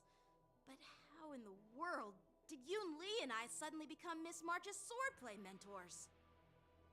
Because General Huaiyan wants us to stick around on the Luofu for some time. But from his point of view, we're no different from all the other tourists who may leave at any time.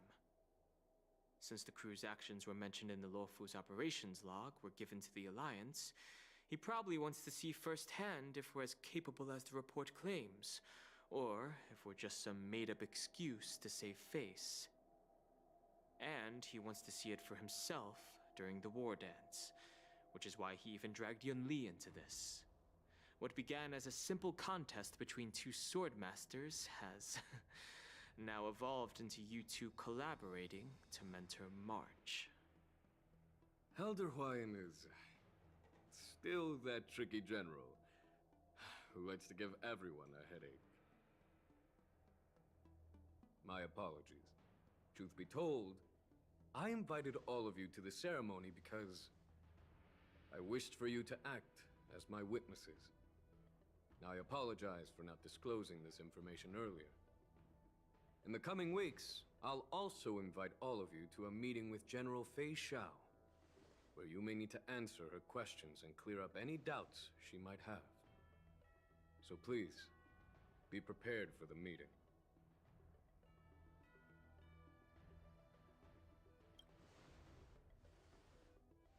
Don't worry, General. No matter what happens, I'm prepared to stay here as the Express's witness and answer any questions. Thank you, everyone. General, I know there isn't much I can do to share your burden, but... As the Luofu Ringmaster, I won't let anyone defeat me in the war dance. I know.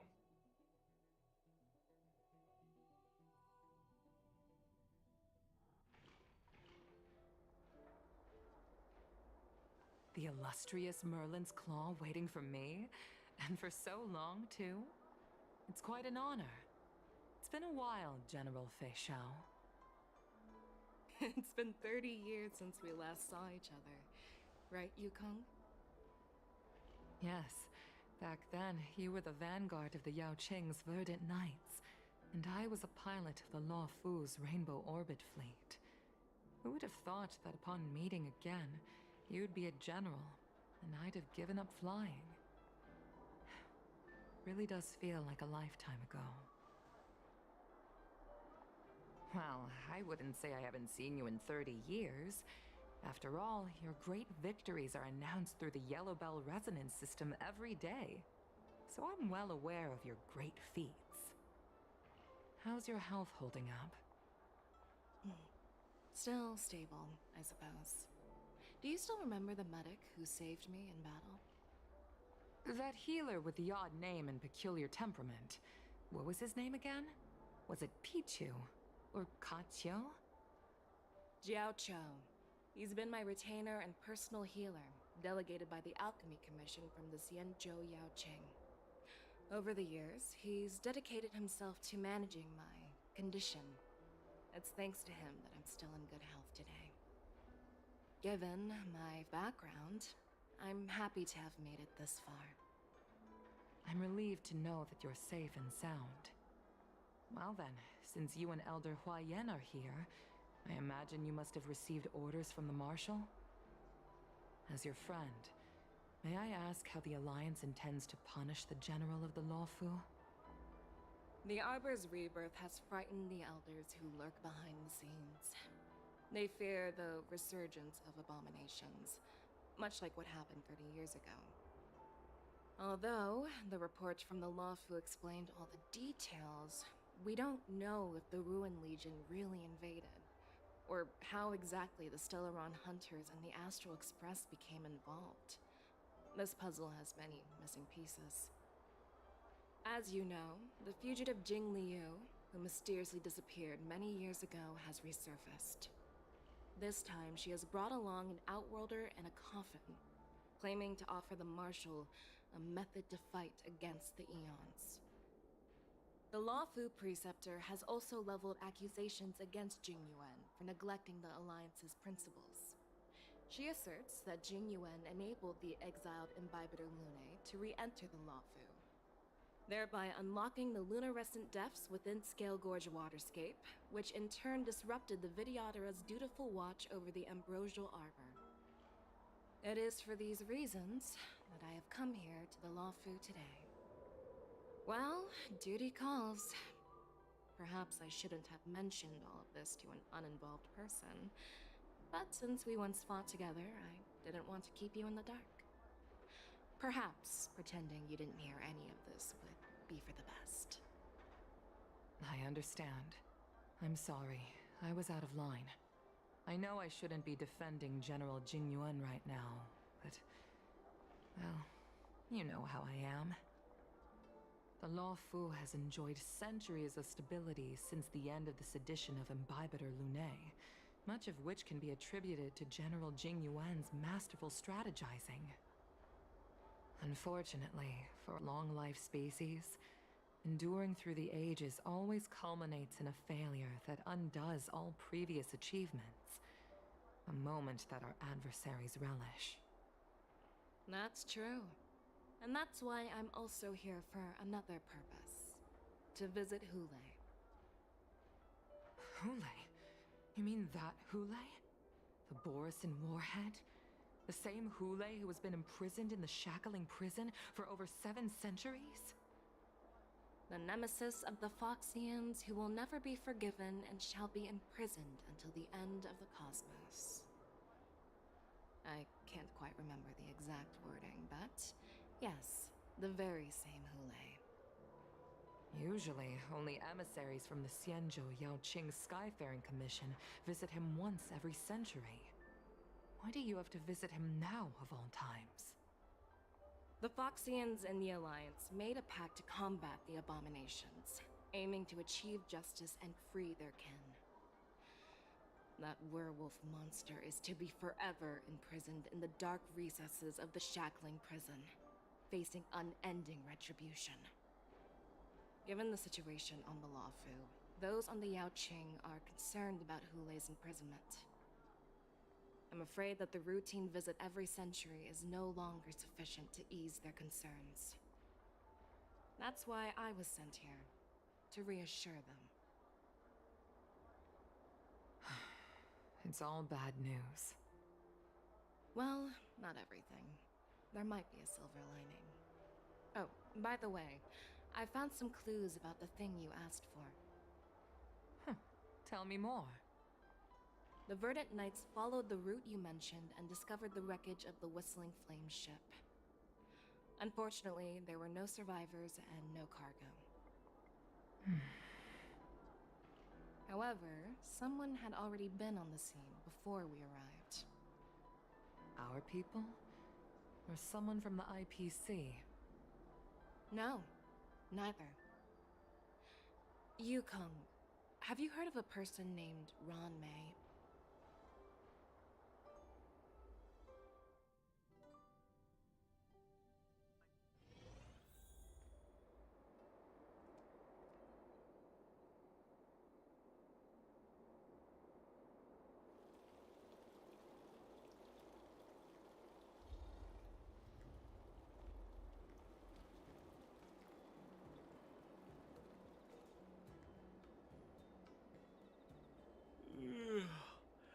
I'm still feeling sleepy. Did I oversleep? Where did March and Donhung go?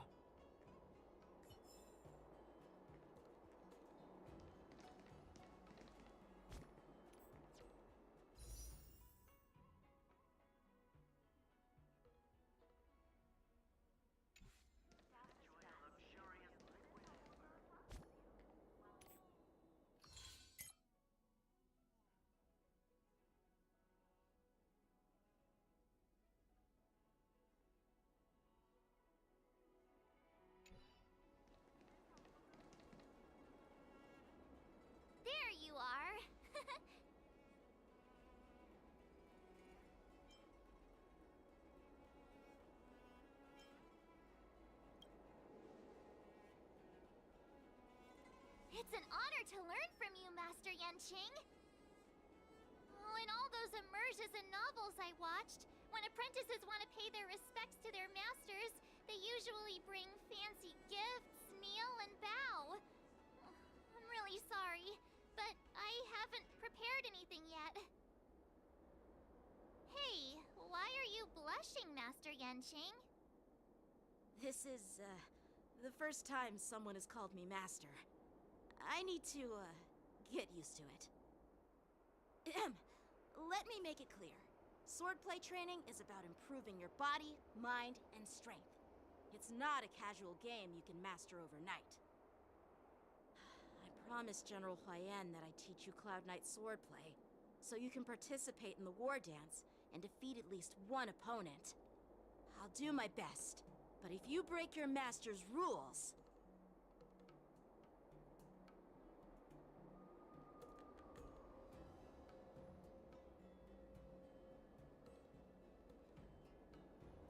Is it too late for regrets?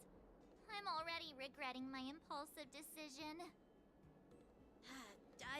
Honestly, I'm not sure what I'll do either, because I've never been a teacher before.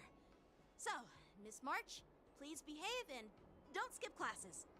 Or complain. You need to toughen up and train her properly, Master Yanqing. Don't go easy on her. You're so heartless. By the way, where's Yunli? I've found a quiet spot in the back garden of the Palace of Astrum for our first lesson together.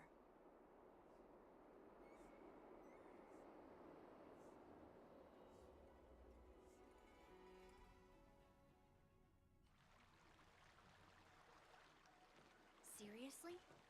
It's the first day, and you two are already late? Why is everyone on the Luofu so laid back? So disappointing. Master Yunli, you're already here. Sorry for keeping you waiting. Oh, wait. Were you trying to teach her in secret? That's sneaky.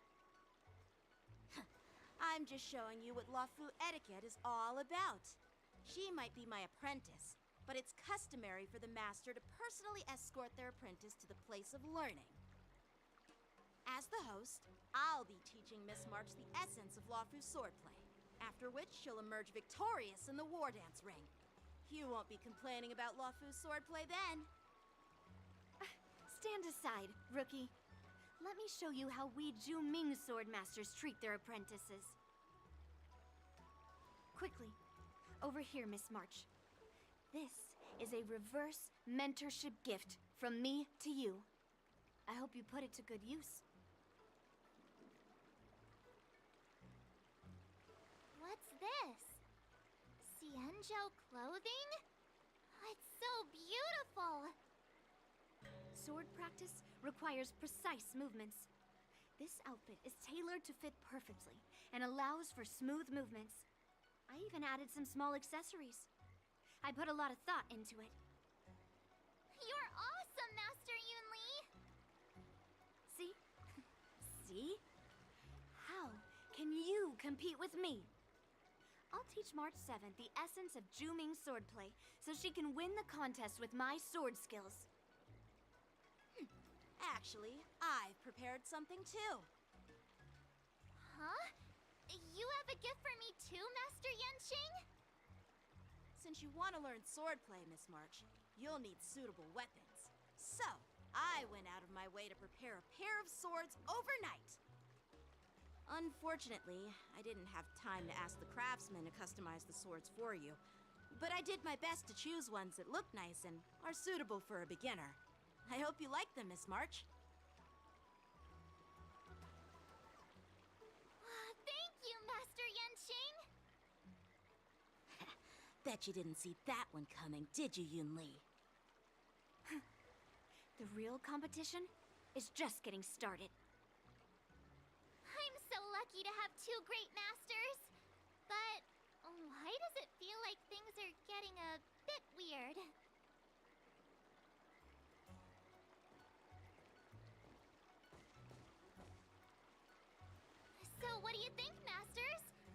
this outfit suit me? Perfect. I chose it carefully.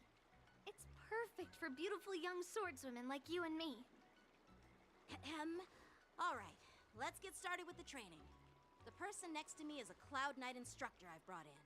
For your first lesson, try exchanging a couple of moves with him. Wait. We're having actual combat training for the first lesson? Isn't that a bit too intense? Well, I heard you have some experience with archery and martial arts. The first thing we're going to do is see just how strong your fundamentals are. Come on, step forward and strike with the sword in the most natural way you can think of. It's important for us to grasp your natural movements so we can decide where to start and what you need to learn. If you're ready, let's begin. Okay.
Today me is even more awesome than yesterday me. I'm all grown up. My real journey starts now.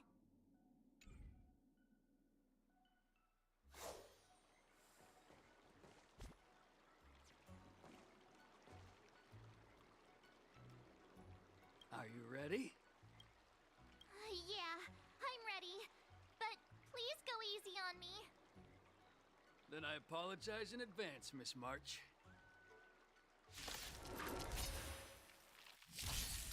I could take 10 of you.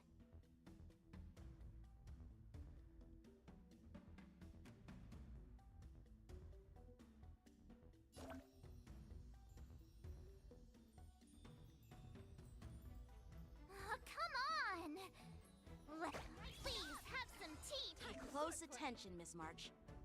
Luofu's swordplay is all about being swift and agile in your movements.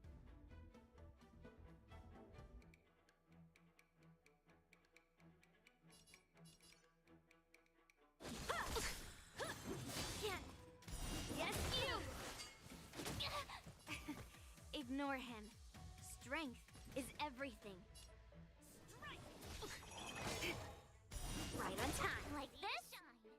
Well done! Here you go, Master! How many can you block? Practice is over. Swords descend!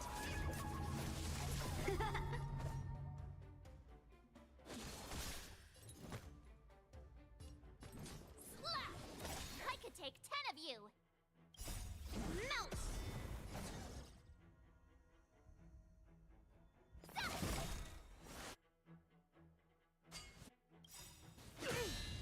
Descend to earth! I'm starting to get the hang of it! Swordplay!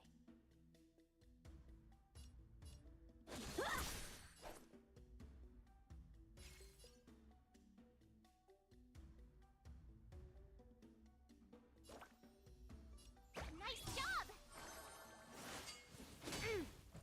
Yes, you! Oh, I get it! With a true heart and focused mind. Here I come! Time to show you what I can really do! Azure Dragon, White Tiger, less cards! Watch this! Iron is hot. What are you mumbling about? Isn't this, sword technique? Shouldn't I be saying something cool?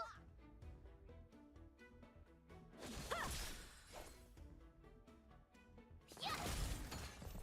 Time for swordplay! Strike with heart! You'll make good practice. Here you go, Master! Right on time. Awesome! Alright, check out this move! Cloud!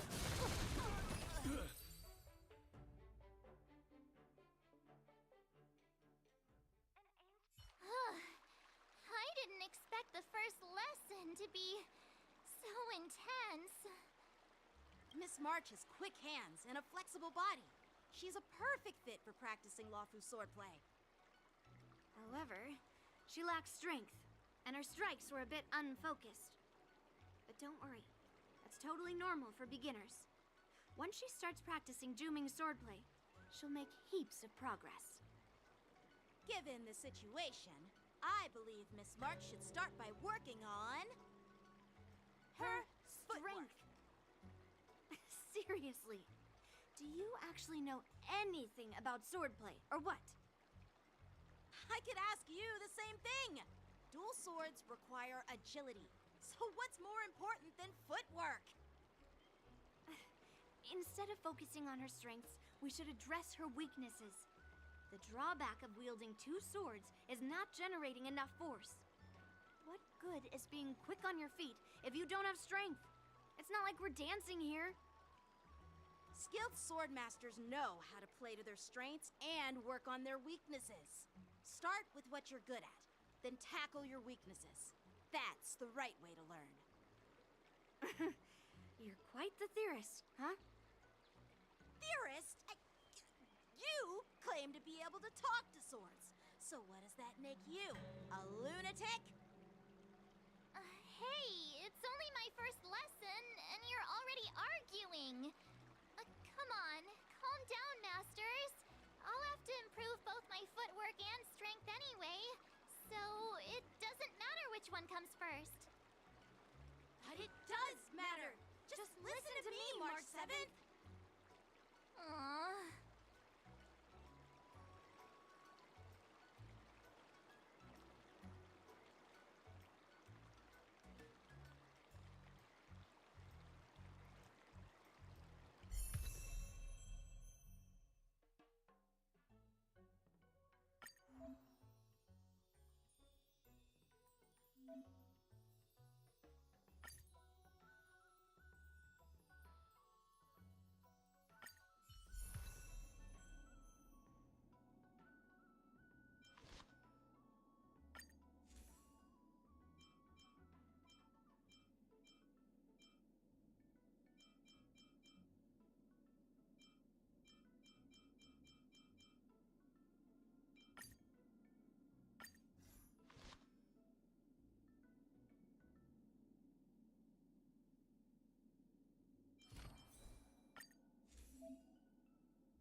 Together as one.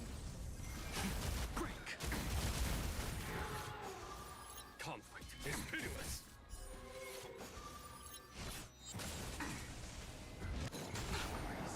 All in. No matter. Spend freely. Rise! World Cleansing Dragon.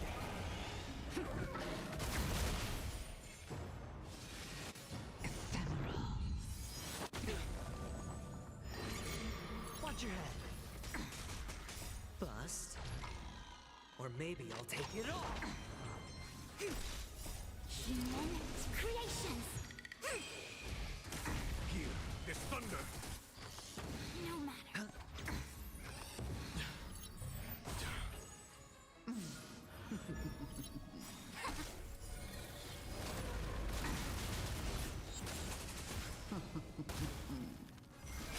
Break!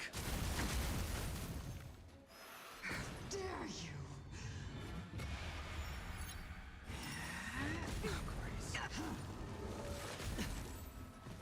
All in. Conflict is pitiless! Show no mercy! It's on me. You're wasting my time. Bust. Or maybe I'll take it all. Watch your head. Time to end this.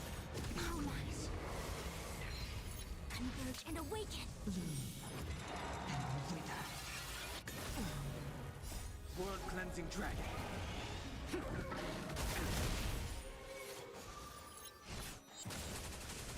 All in. Rise!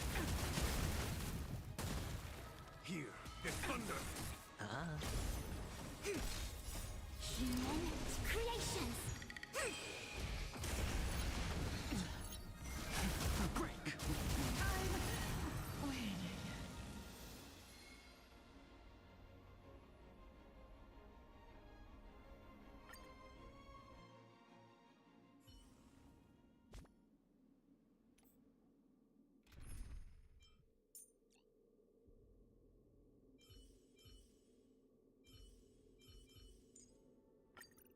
I'm gonna show them what I can really.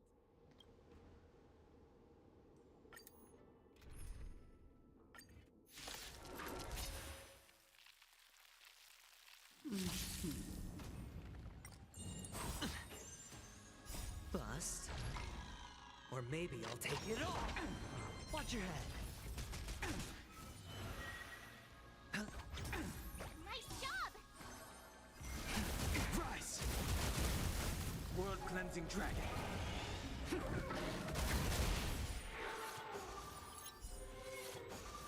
Conflict is pitiless!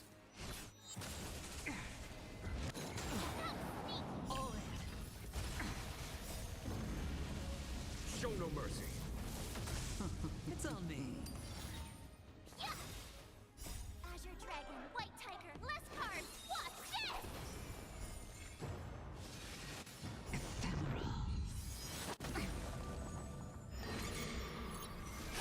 Break! Here, this thunder! Bust. Or maybe I'll take it all. Watch your head.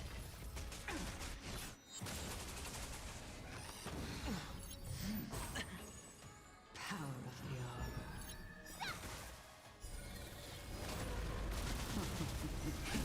Rise!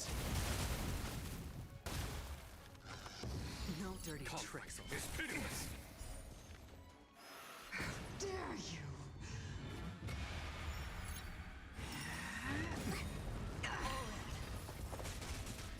World Cleansing Dragon.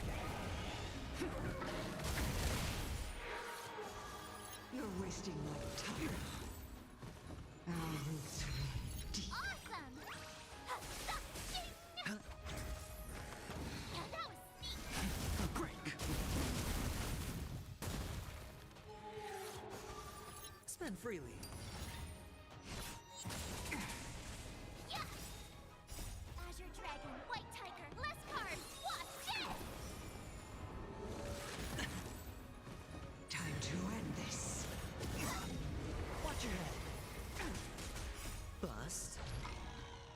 maybe I'll take it all in.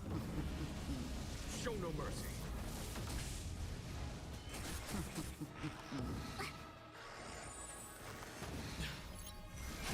Rise!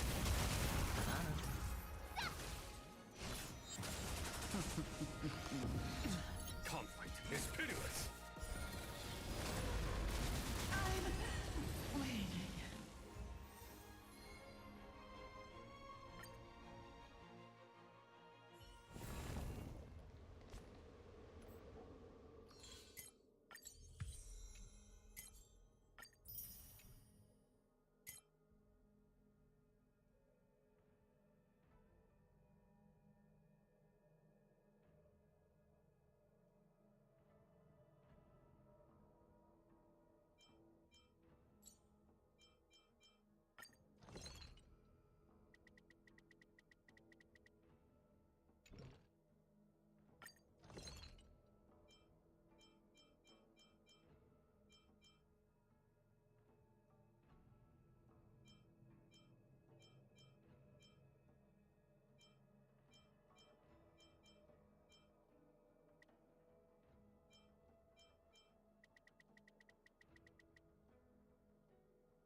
Wanna go take some pictures? Or maybe we can go drink some Immortal's Delight.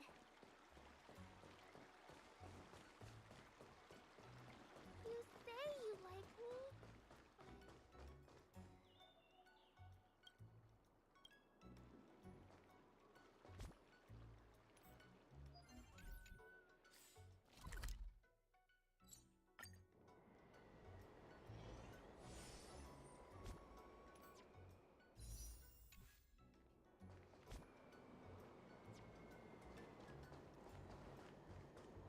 Whale-tide Spring is in season. That's a hefty battleship there.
March, stand closer.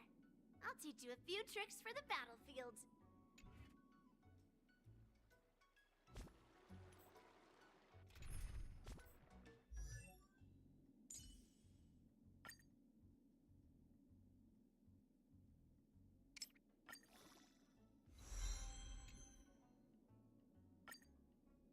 My skills have improved. Time to treat myself to some yummy food.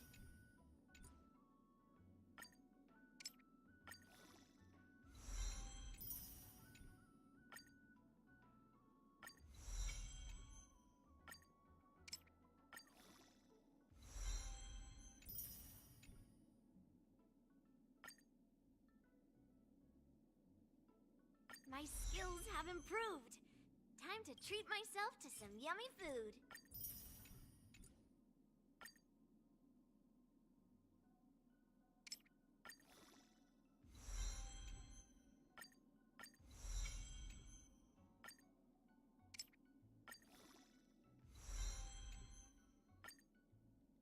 My skills have improved. Time to treat myself to some yummy food.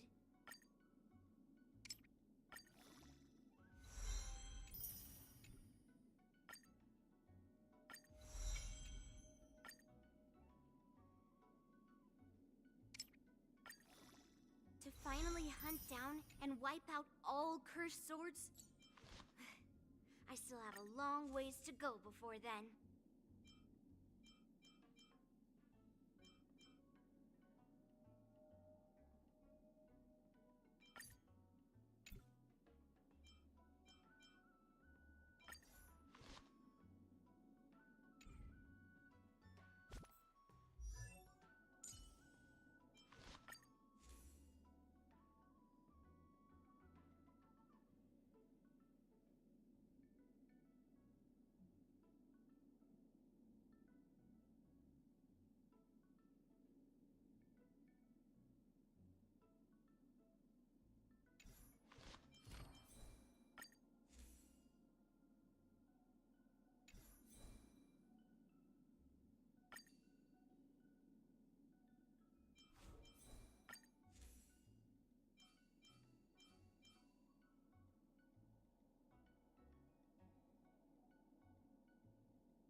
March, stand closer.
I'm a little stronger.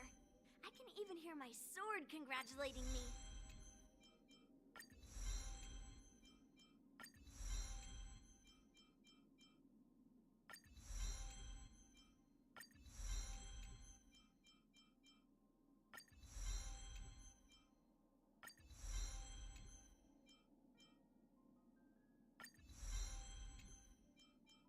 I'm a little stronger.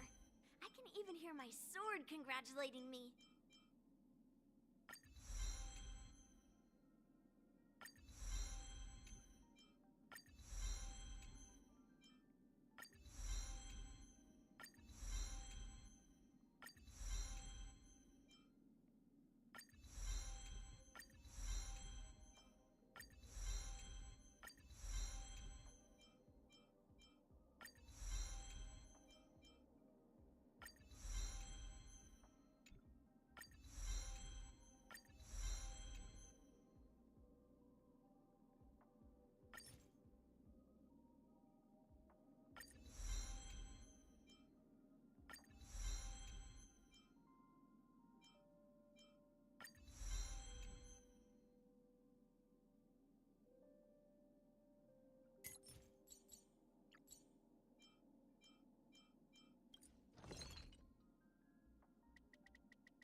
go drink some Immortal's Delight.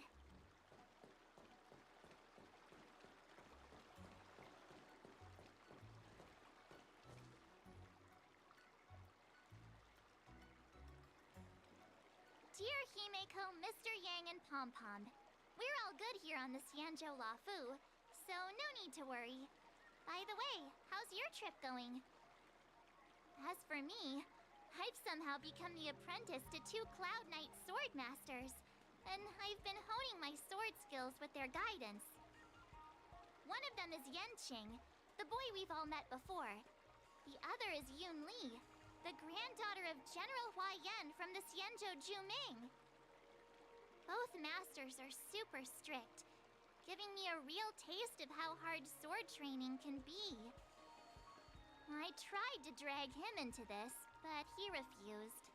Then I tried to rope Dan Heng in, but Master Yanqing wouldn't have it. Still, I didn't let the difficulty get to me. In just a few weeks, my sword skills have improved a lot. Both my masters think I have unique talents in swordplay, and are literally fighting each other to teach me their skills. Thanks to their guidance, I've actually made some progress. When I get back to the Express, I'll definitely show off my skills and impress you all. Looking forward to your reply. Yours, March 7th.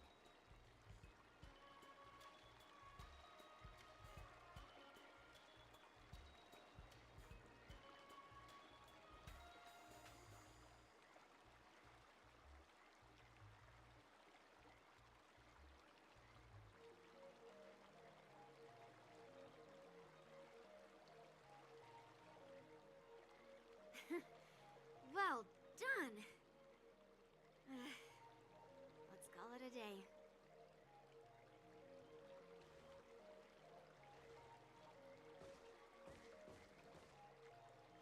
Miss March's sword skills are really coming along. She'll hold her own just fine in the war dance.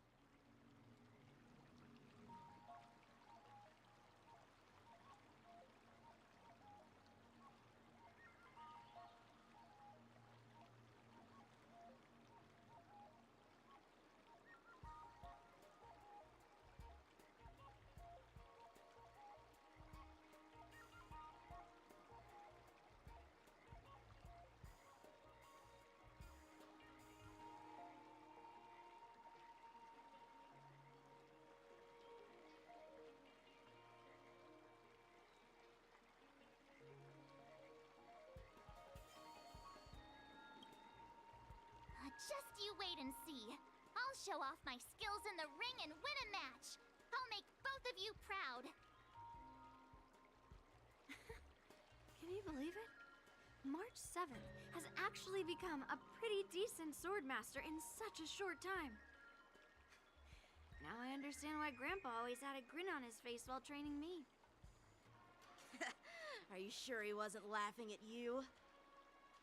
Oh, shut up.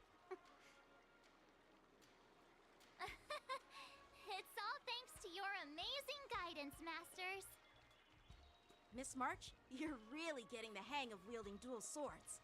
If you're keen on advancing, trying out different Xianzhou blades could improve your touch. Oh, let me see. Which sword is the most powerful? Single sword? Great sword? Or maybe a flying sword? There's no such thing as the most powerful sword. It's all about the skill of the swordmaster. Yanqing wields several flying swords, while I only wield one. But remember how I kicked his butt at the Alchemy Commission? First, you didn't kick my butt. Second, you'll never kick my butt. Third, how about we settle this right now and see who kicks whose butt? Yeah, I'm up for that. And if I kick your butt, you'll drop out of the war dance. Deal? Why are you two arguing again? I thought things had been improving between you lately.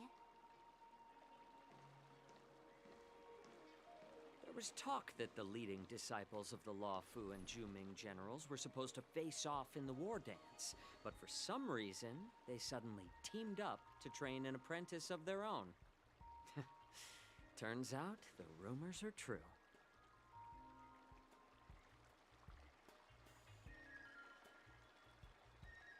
Tomorrow is the big day of the war dance. Shouldn't you two be focusing on honing your skills instead of teaching swordplay here? You're... Oh, that's right! You're the pink-haired fox from the Yaoqing! This is Mr. Jiaoqiu, the healer working for the general of the Xianzhou Yaoqing. Ah, got it. So, you're the participant attending the war dance on behalf of the Yaoqing. And you were trying to sneak a peek at our training? Sorry for the misunderstanding. I don't know anything about martial arts. I'm just here on the general's orders to take care of some official business. I didn't mean to interrupt your training. I'll be on my way. If you know nothing about martial arts, why were you smirking earlier? Well, my curiosity got the better of me, I suppose. When I heard Miss March's pondering about what to learn, I couldn't help but wander over. From my professional experience, cleavers, slicers, chopping knives, and carving knives are all just tools.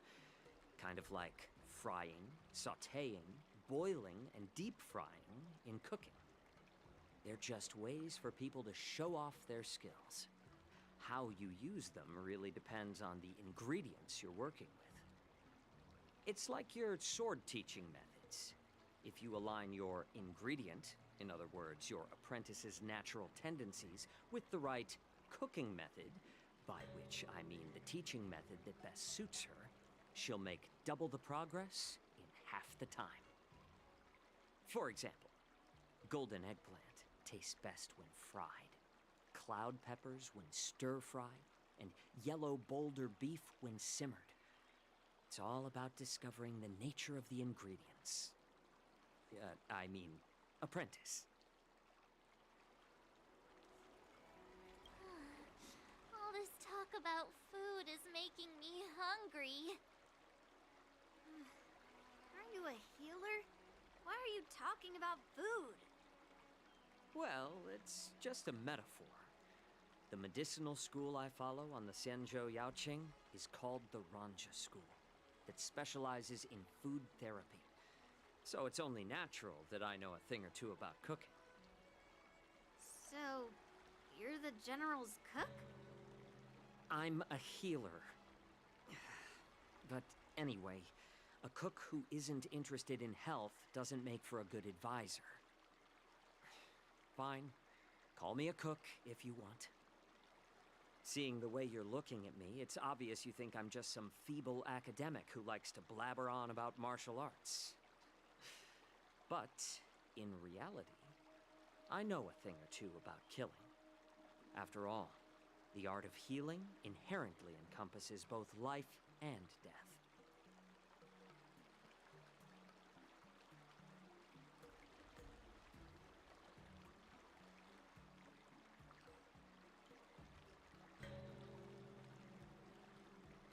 Why is this guy suddenly getting all serious with kids? Do you recognize this bottle of medicine in my hand? No. This is called tumble dust, an extract from an exotic flower named Yabra. Is it poison? Well, it depends on how it's used. With just one drop, it's able to numb a patient's body during surgery, making them painless throughout the entire process. However, increase the dose or the potency, and it'll slow the metabolism, making the blood thin and resulting in the loss of all senses. Even long-life species cannot escape its effects. This thing can save lives or take them. It's more powerful than the swords in your hands. That may be so, but still, I prefer settling things with a sword than, you know. Huh. Looks like I did get you all wrong. You're not a feeble scholar, but a sinister and despicable one. Hey, why the insults all of a sudden? I'm just sharing some medical knowledge here, not persuading you to poison anyone. Seems like you get real excited when talking about poison. I can't tell if that's an honorable thing or sinister. Picture this. 2 individuals. The one standing is full of malice. The other lying down is honorable and righteous. How can the one who's lying down label the one standing as sinister? In the throes of combat, where life and death hinge on a singular moment, every idea fades into nothingness. The only thing that matters is staying alive. Surviving the battlefield reshapes all notions of worth, be it integrity or treachery. In my eyes, their significance is negligible. Perhaps you've underestimated Yunli and me, Mr. Jiao Cho. We may be young, but we've seen our fair share of war. Well, then you should know that the war dance is nothing more than a contest. So why are you so focused on it? When I was appointed as the ringmaster for the war dance, I asked the general, we Cloud Knights are supposed to charge into the fray and slay enemies. Why do we have to swing swords in a ring just to please an audience? And this is how the general replied. To unsheath your sword in a ring is no different than on the battlefield, as your sword reveals the might of all Cloud Knights. The war dance is the perfect chance to showcase martial virtue and forge alliances from all over the cosmos. When we unsheath the sword without drawing blood, we not only display our might, but also the martial virtue of the Cloud Knights. That's quite an insightful statement, Yanqing. Well, my apologies for being so short-sighted. I've been on the Luofu for quite some time, but I haven't had the chance to see the ceremony venue for myself yet. Hearing you speak so highly of it has piqued my curiosity. Would you mind showing me around? You want to see the Sky Splitter ship where the war dance will be held? Let's go! I bet Yunli and Miss March haven't seen it either, right? Well then, I'll give you all a tour.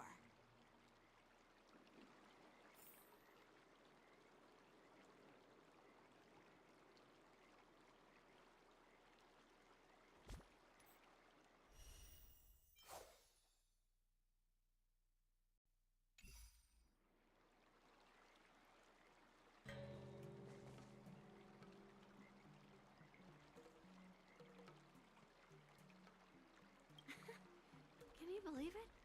March 7th has actually become a pretty decent swordmaster in such a short time. Now I understand why Grandpa always had a grin on his face while training me. Let's go. I'll give you a tour of the Sky Splitter.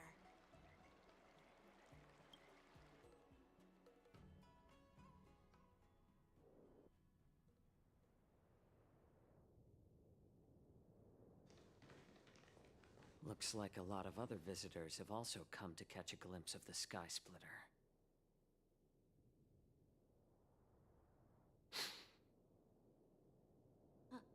What's up, Mr. Jiao Cho? No, it's nothing.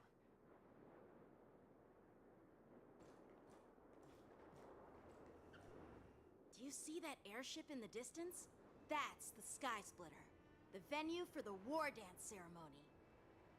It doesn't look all that impressive from this distance. The Sky Splitter is actually a decommissioned Luofu military vessel. People aren't allowed on board until the war dance officially commences. Tomorrow, when the bell rings and the ceremonial cannons roar, I'll be there representing the Cloud Knights of the Xianzhou Luofu, standing in the ring, ready to take on challengers from all over the cosmos. Since I was a kid, I've been training in swordplay and the art of war under the general.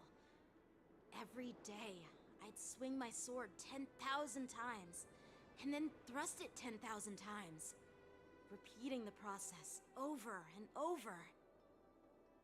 I understand that I'm not like other kids. I never envied the toys and freedom they all had. I never found sword practice boring or hard. Even in the thick of battle, facing down savage abominations, I never felt scared. Each day, I could feel myself getting stronger and stronger, and I racked up countless victories. It's the best feeling in the world. But then, I faced a really tough opponent, and just one slash shattered my confidence into 1,000 pieces. That's when I felt true fear for the first time. Maybe that's what Mr. Zhao Cho meant by life and death hinge on a singular moment. Every idea fades into nothingness. After that, I had to pick up the pieces and try to put myself back together. But no matter how hard I tried, I couldn't seem to find my old happy self again. I often ask myself, why do I wield my sword? If defeat is inevitable, why do I continue to fight? Is it to reclaim the joy of victory? To meet the General's expectations? Or to secure my honor among the Cloud Knights? While the General could teach me the art of swordplay, he couldn't teach me why I should keep on going. He said the reason must come from within myself. I've been struggling to find that reason. But after talking with you, Mr. Zhao Cho, I think I already have that reason in mind. As a member of the Cloud Knights and the General's apprentice, I've had a weight on my shoulders. And I know there's still more to shoulder. But when I wield my sword, it feels like I'm letting go of everything. I love the feeling of giving it my all, facing any obstacle in front of me, pressing forward. That's why I wield my sword. Oh, Yanqing. So young, yet so grown up. By the way, how old are you exactly? Age doesn't really matter. All sword masters will understand how I feel. I get it. Looks like all the kids on the Luofu live tough lives. So, how about you, Miss Yunli? It's not polite to ask a girl her age, no matter which Xianzhou ship you're on. I'm not asking your age. I'm asking if you have a dream like Yanqing has. You don't talk like a cook. You sound more like a TV host or something. Need I repeat myself again? I'm a healer. Well, I don't have a dream like Yanqing does. The only reason I'm participating in the Ringmaster's Challenge is because I made a promise to my grandfather that I'd win the precious sword he's contributed to the war dance. Sounds like that mind of yours is just filled with swords. I bet you've got nothing better on your mind. My father was a craftsman on the Xianzhou Juming. Because of his foolishness, many innocent people fell victim to the cursed swords he forged. Since I was a kid, it's been clear to me that not everyone deserves to have a weapon in their hands. Giving them a sword is no different than being cruel to the innocent. So, whenever I come across someone unworthy of a sword, I can't help but want to take it away from them. Given that Yanqing is the war dance ringmaster, I'm stepping up to challenge him. To ensure the precious sword doesn't fall into the hands of an unworthy master. Hey, what do you mean by an unworthy master? I see. It's not easy for kids on the Juming either. Well, it's better to have a reason for wielding a sword than to be lost and confused. I've saved countless Cloud Knights in my life, and there are plenty of exceptional warriors, just like the two of you. What happened, Mr. Zhao Cho? Oh, nothing. I was just reminded of some old friends and old tales.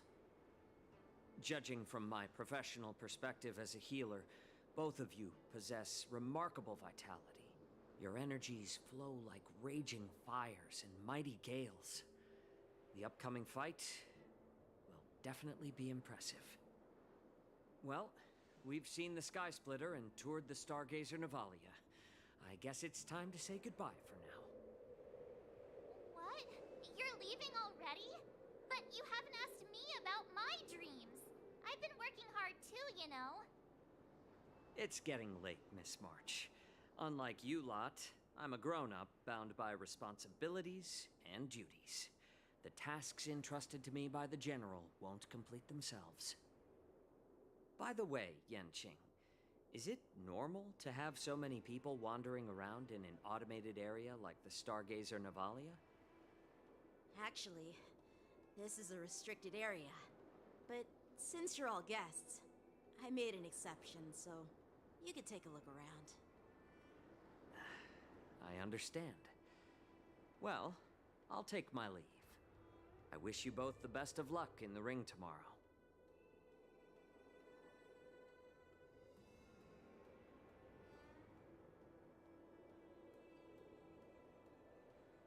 Seriously? I just spent so much time thinking about my dream, but he didn't even ask me. Now that we're done with our tour of the Sky Splitter, shall we continue with our training? Why don't we take a day off? What? You want to secretly practice swordplay by yourself? Dream on. You know cramming before a fight never works out. For some reason, seeing the Sky Splitter has boosted my confidence. So, I've decided to conserve my strength for tomorrow. All right, I'll take you out of the Stargazer Navalia.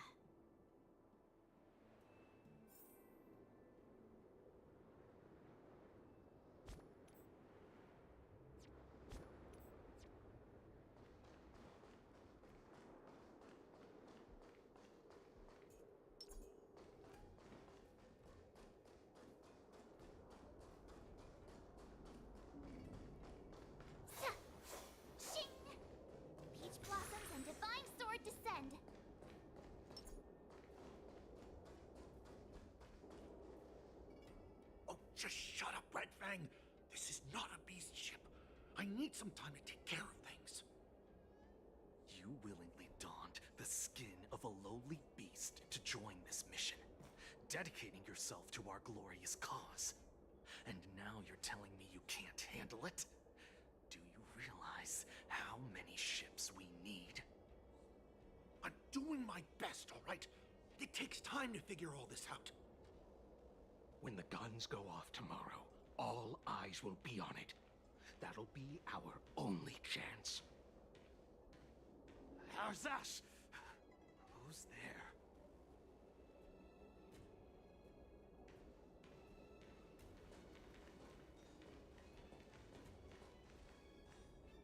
Who are you guys? An impromptu inspection. Why are there outsiders loitering in Stargazer Navalia? And a bunch of kids at that. Hey, kids. Didn't your parents ever tell you to stay away from the Stargazer Navalia? I know it's an automated facility, but it doesn't mean you can just break in and do what you want.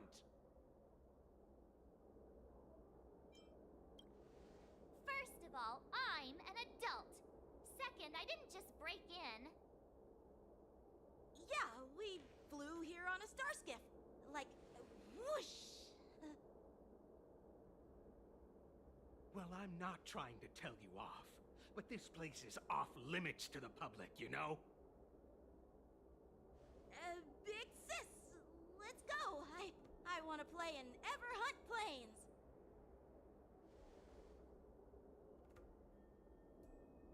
Huh? Everhunt Plains? Yeah, sure. Big Sis will take you there.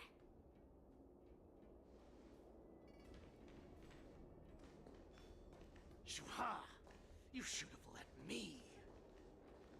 Shh, the overhaul is done, and everything looks good. We should leave.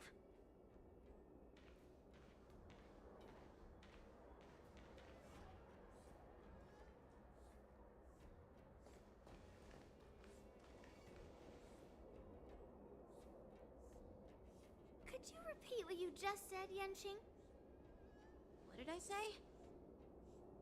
Big sis, let's go. I want to play in Everhunt Plains. Come on. Can't you read the room? Something is definitely off about the 3 people we just met. Yeah, anyone could see that.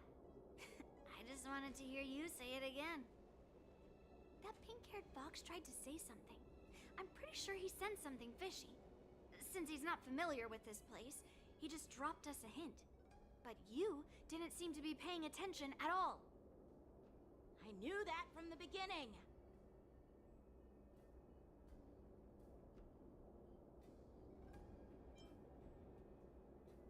They said they were doing an overhaul, but it looked like they had no idea how to operate the Starskiff production line, right? And it's suspicious how they suddenly finished their overhaul and walked away as soon as they laid eyes on us. A Cloud Knight, a member from the Skyfaring Commission, and a craftsman. They're from various departments, and the reason for the overhaul seems legit. But one of them blurted out some weird language just now. Did you hear that?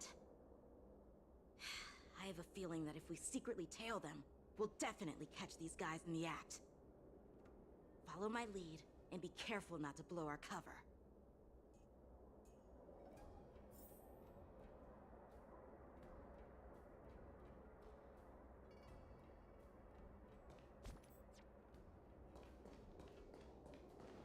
Never mind who they are. Don't get too close, Miss March. They might spot you.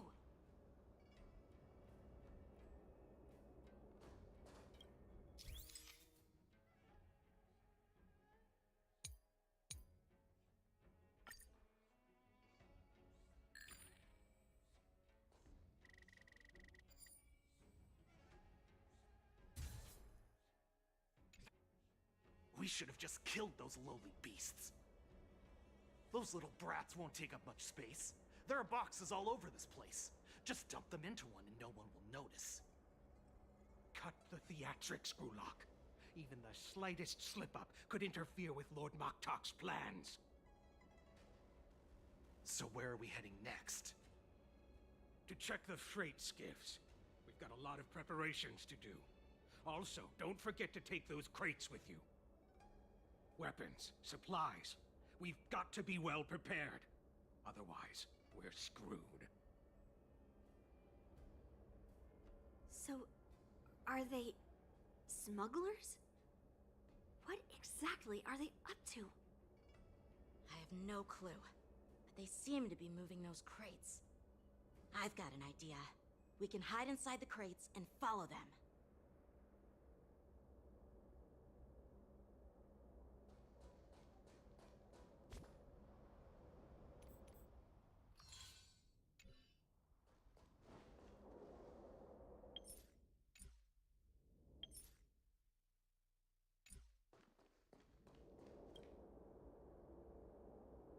Ugh, so cramped in here. I can hardly breathe. Just hang in there.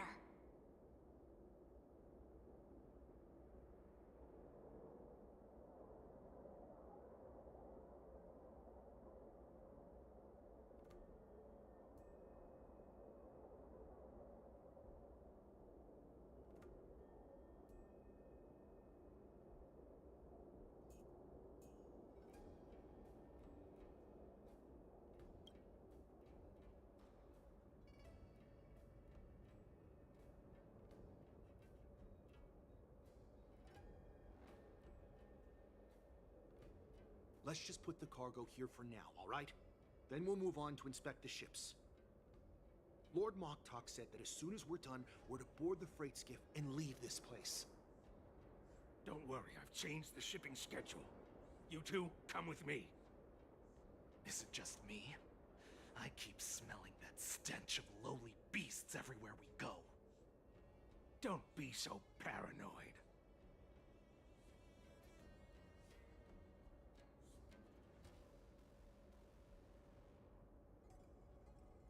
Looks like they're planning to escape on the skiffs in Stargazer Navalia. They keep talking about their plans, but where do they come from? And what do they want to do on the Xianzhou? They're definitely up to something bad. Wait, they disappeared! Let's catch up to them.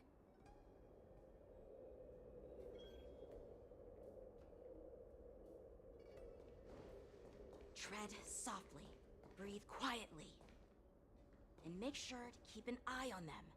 Watch out! They're on high alert!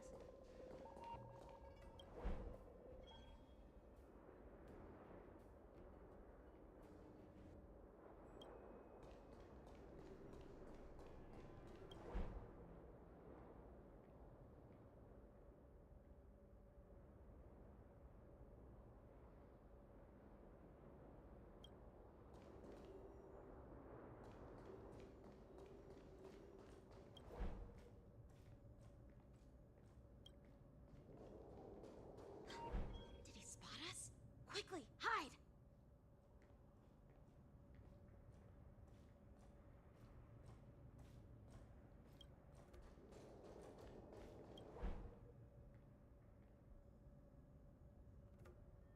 Don't be so paranoid. We're running out of time. Get over here! Shuhard, I'm coming!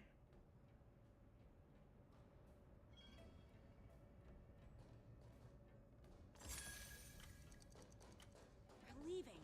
We should catch up to them. Quickly!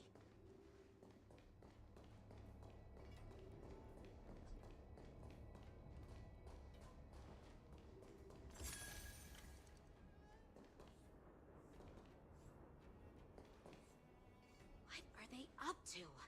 They're all wearing official uniforms, but I'm pretty sure they're not members of the Skyfaring Commission, the Artisanship Commission, or the Cloud Knights. This is way too suspicious. Never mind who they are. Let's just film them. That way, if they do anything bad, we'll have solid evidence against them.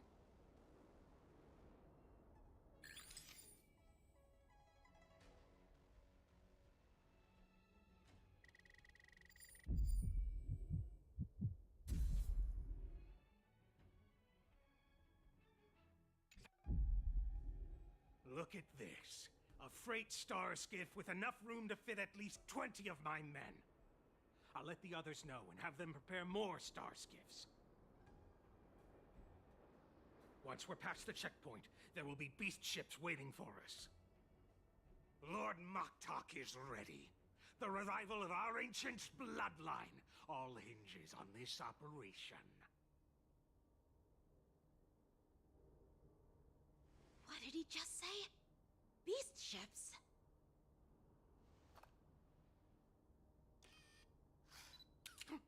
Who's there?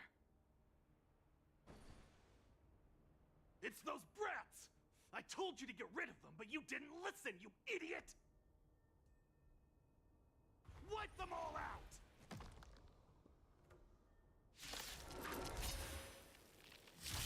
Orson? Adusa! Die, you lowly beast!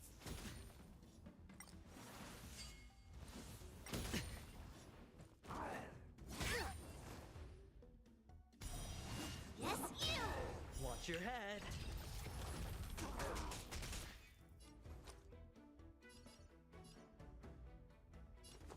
Going all in. Tabs on me. Skills polished, ready to sharpen my manners. Gonna show me what you're made of? Pulverizing sword strike! Time to show you what I can really do. Azure Dragon, White Tiger, eating less carbs. Watch this! A foregone conclusion.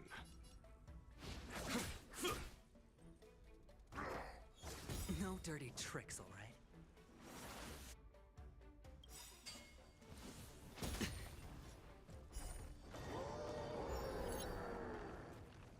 All in! The dice have been cast. Bust. Or... maybe I'll take it all! Watch your head!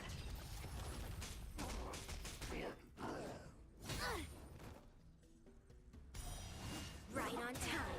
Looks like I've got a winning hand.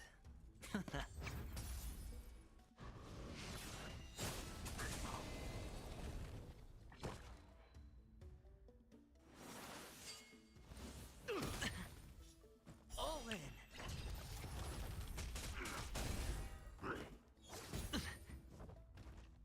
You'll make for good practice. Better not underestimate me!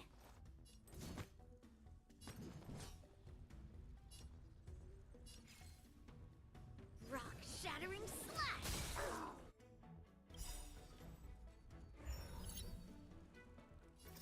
I'll melt you all down. A foregone conclusion.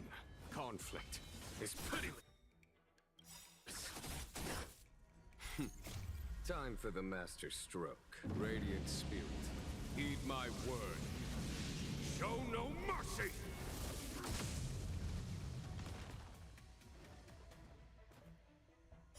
Clouds severing mountains! Yes, you! Watch your head. That's how a true master does it.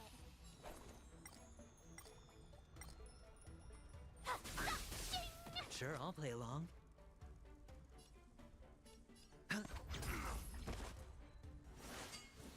Not very sportsmanlike. Right on time.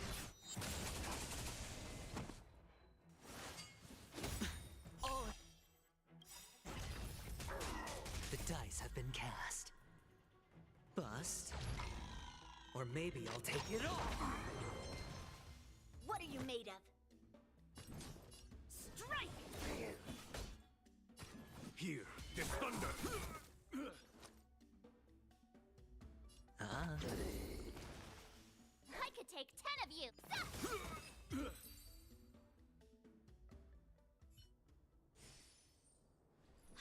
How is this possible? How did these Foxians change their appearances like that? They're not Foxians at all. They revealed their true form. They're Borisin, just like the bandits I defeated on the IPC ship. Wait, that means...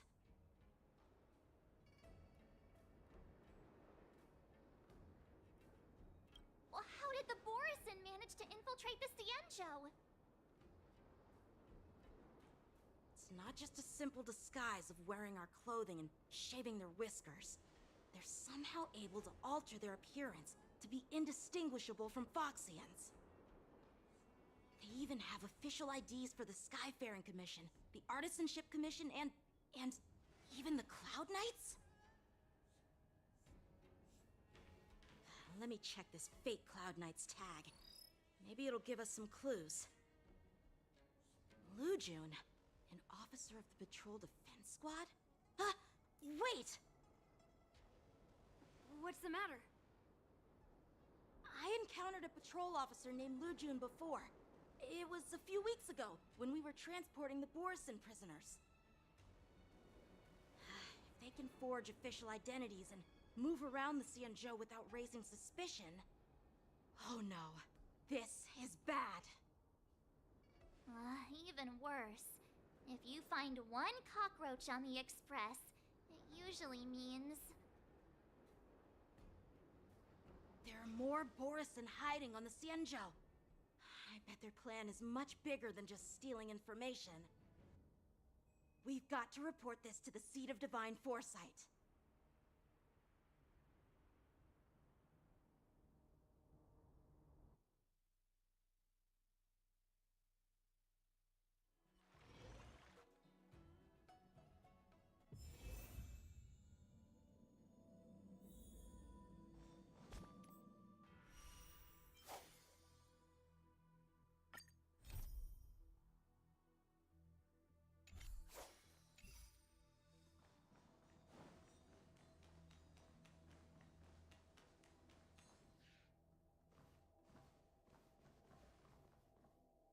I am glad to finally meet you in person, guests from the Astral Express.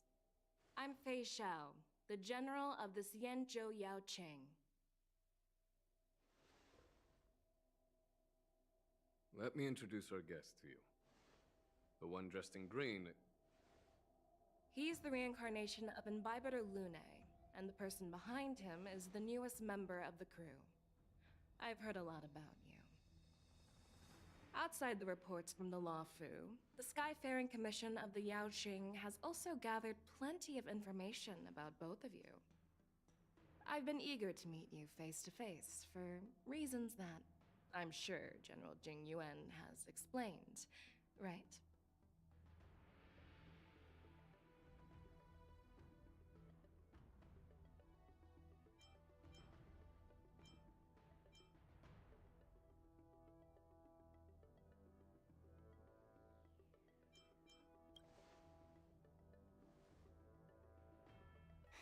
That's right. But don't worry, this isn't a trial. I just want to have a chat with you and get a better understanding of the facts. According to General Jing Yuan's report, the Ruin Legion is to blame for the Ambrosial Arbor crisis, and all Arbiter Generals should pay attention to the Ruin Author's movements. Over the years, the Destruction's minions have wreaked havoc on countless worlds, and the Alliance has been keeping an eye on them, but no one expected them to join hands with the remnants of the Abundance. The damage caused by the Ambrosial Arbor crisis was far less severe than expected, which is good news for us. However, it was quite different from the Ruin Legion's usual style of destroying life wherever they go. While I trust the bravery of the Divine Foresight and the Nameless, I'm curious about some details missing from the report. I'd like to take this chance to have an exchange with both of you. Let me be clear, the questions I'll ask might not reflect my actual thoughts, so please don't take offense if any of my questions seem a bit harsh. Please go ahead, General. But keep in mind we can only answer based on what we know. And perhaps you already have the answers to your questions in your heart. You have a clever tongue. I like it. The Merlin's claw is quite articulate. Right now, her intentions are unknown, and Jing Yuan wants us to be honest. Maybe I'll just stick to the facts we know. Let's cut to the chase. Before the crisis struck, the Astral Express was guided here by a Stellaron hunter, a wanted felon, in an attempt to resolve the Stellaron crisis. However, everyone in the cosmos knows of the Stellaron hunter's reputation. So, why did you place so much trust in them? Could it be that some of you have a connection with them?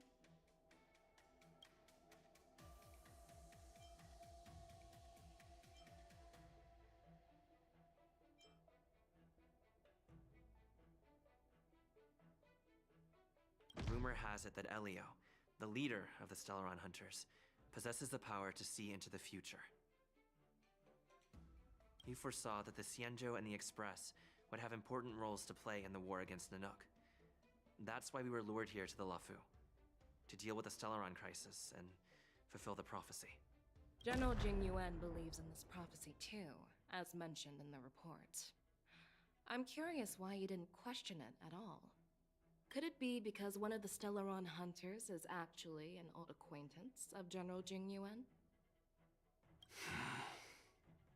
Please be cautious with your words, Merlin's Claw. Let's avoid sowing doubt among our comrades. That Stellaron hunter used to be my disciple, so are you putting my loyalty in question too? I'm simply bringing up the doubts about General Jing Yuan that exist within the Alliance. Since I'm representing them, perhaps you can just imagine me as one of those old geezers. Let's move on to the next question. The report suggests that Don Shu, the master of the Disciples of Sanctus Medicus, colluded with the Lord Ravager and used the power of the Stellaron to resurrect the Ambrosial Arbor. But here's the thing.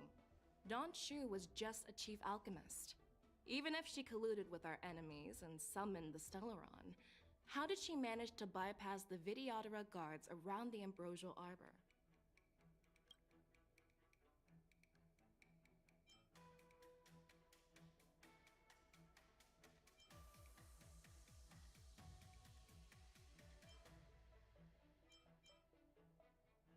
I personally met Dawn Shu once.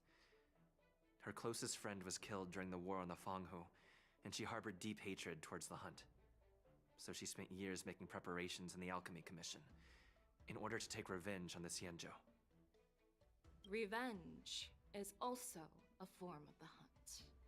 However, that doesn't explain how she managed to bring the Stellaron into the Scale Gorge waterscape, which was guarded by the Videodora. Well, you should ask Dawn Shu herself for the answer. Unfortunately, Dawn Shu is dead, and even her corpse has crumbled into ash. That's one less clue we can pursue. According to the report, Lord Ravager Fantilia is the mastermind behind the entire conspiracy. She disguised herself as an ambassador of the Skyfaring Commission and traveled with you, only to vanish without a trace later on. It seems too convenient to label her as a scapegoat.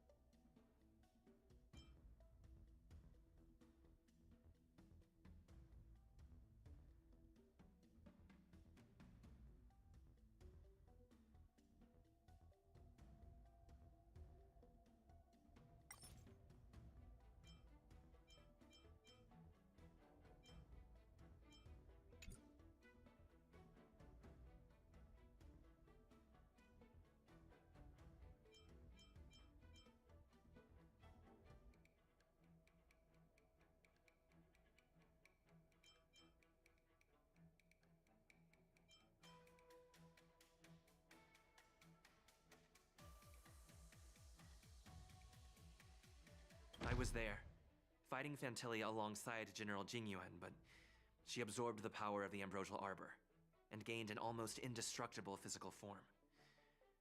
Perhaps that was her intention all along. So, a pawn of the destruction wanted a flesh and blood body to live in. Interesting. That's quite a new perspective. Oh, it seems that your answers have addressed all my questions. Generals, I am finished with my questioning. So, what do you think, General Fei Shao? Have the doubts in the report been cleared up? The two Nameless have been honest in their answers. Even though there are some tricky details, my intuition tells me there is nothing wrong. However, the 3 questions I posed earlier were not just for the Nameless, but for you too, General Jingyuan. First, the disciples of Sanctus Medicus grew uninterrupted on the Law Fu, yet the 6 charioteers were not aware of it. That was a dereliction of duty.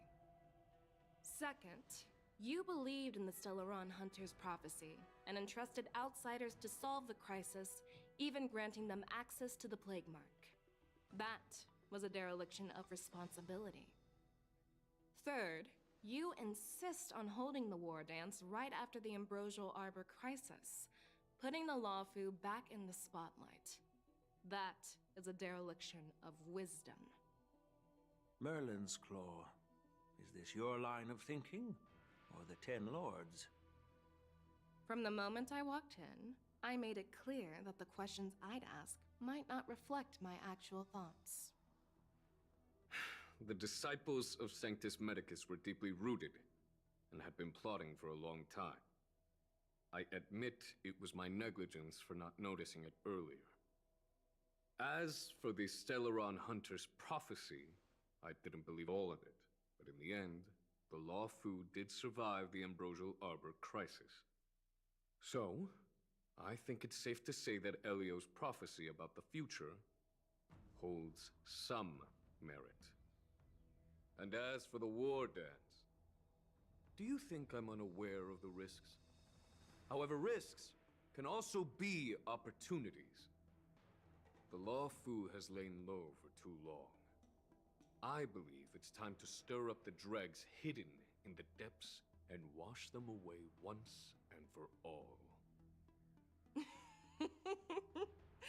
Just as I expected from our sophisticated divine foresight. You have a way with words. I like it. But, unfortunately, ever since the report was submitted, the Alliance has been filled with rumors and speculation. Even within the Lawfu, there are people accusing you of neglecting your duties, resulting in the Ambrosial Arbor's resurrection. So what are your thoughts on all of this, General Fei Shao? As a fellow Arbiter General, I fully understand the difficulties of this position. Personally, I think all these rumors are meaningless drivel. Across the sea of stars, the Divine Foresight knows better than anyone else what happened on the Lawfu and the meaning behind it. Just as what happened on the Xianzhou Yaoqing recently. You mean the Xianzhou Yaoqing is also... The scouts of the Verdant Knights have sent back reports that Borisin are making trouble again. The Borisin packs that were once divided and scattered have started swallowing each other up, forming larger and larger packs. Moreover, there's an entity named Mongoose behind it all. An entity? According to the report, this entity isn't actually a Borisin. It's a woman claiming to be the messenger of the Master of Immortality. She's described as having 12 faces and 12 pairs of fangs, as cruel as poison and as elusive as quicksand. The Borisin believe she'll give them a chance to rise again.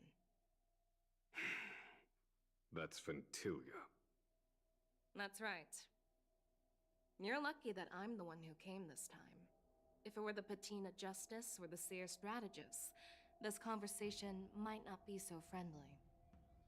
I've always had faith in my instincts, so I don't doubt your good intentions. But the Alliance has its fair share of questions and doubts about the Lawfu. So, my plan is to come up with an acceptable answer to satisfy the Alliance. What's in this plan, General Fei Shao? General Jing Yuan, you already know what has to be done. But since you don't want to be the bad guy, I'll take care of it for you. You need the final word from the Ten Lords Commission to quell any doubts. And for that, I'll have to ask the two Nameless to visit the Shackling Prison. No, I'm not imprisoning you. While you're there, I'll ask a judge in the Ten Lords Commission's Interrogation Division to record a detailed testimony with the karmic mirror from both of you. We'll fill in the gaps that weren't covered in the report, and silence any protests within the Alliance. I'm okay with that. Your willingness to help is truly heartwarming, youngsters. Then, as the Merlin's Claw requests... Oh, there's one more thing. This testimony is for silencing the voices of opposition within the Alliance, but I would like to urge General Jing Yuan to listen to the pleas of the Foxians on the Xianzhou Yaoqing. So, you are here for Hule. Exactly. Hule is locked up in the Lawfu's Shackling Prison. Since he is the Broodlord of the Borisin, I want to transfer him onto the Xianzhou Yaoqing and imprison him there. The recent movements of the Borisin suggest they're planning something big, so we must act preemptively. It makes sense to have the Foxians keep an eye on their arch-nemesis. Since you trust my judgment, I'll repay that trust. What do you think about all this, General Huayan? I was worried this would turn into a heated argument, but it seems like both of you are on the same page, solving each other's problems. I couldn't have asked for a better outcome. And as for Hule, I'll send my lieutenants Zhao Chou and Moza to check on his condition in prison and ready him for transport. If there are no more questions, shall we get this started?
Intercepting sword technique.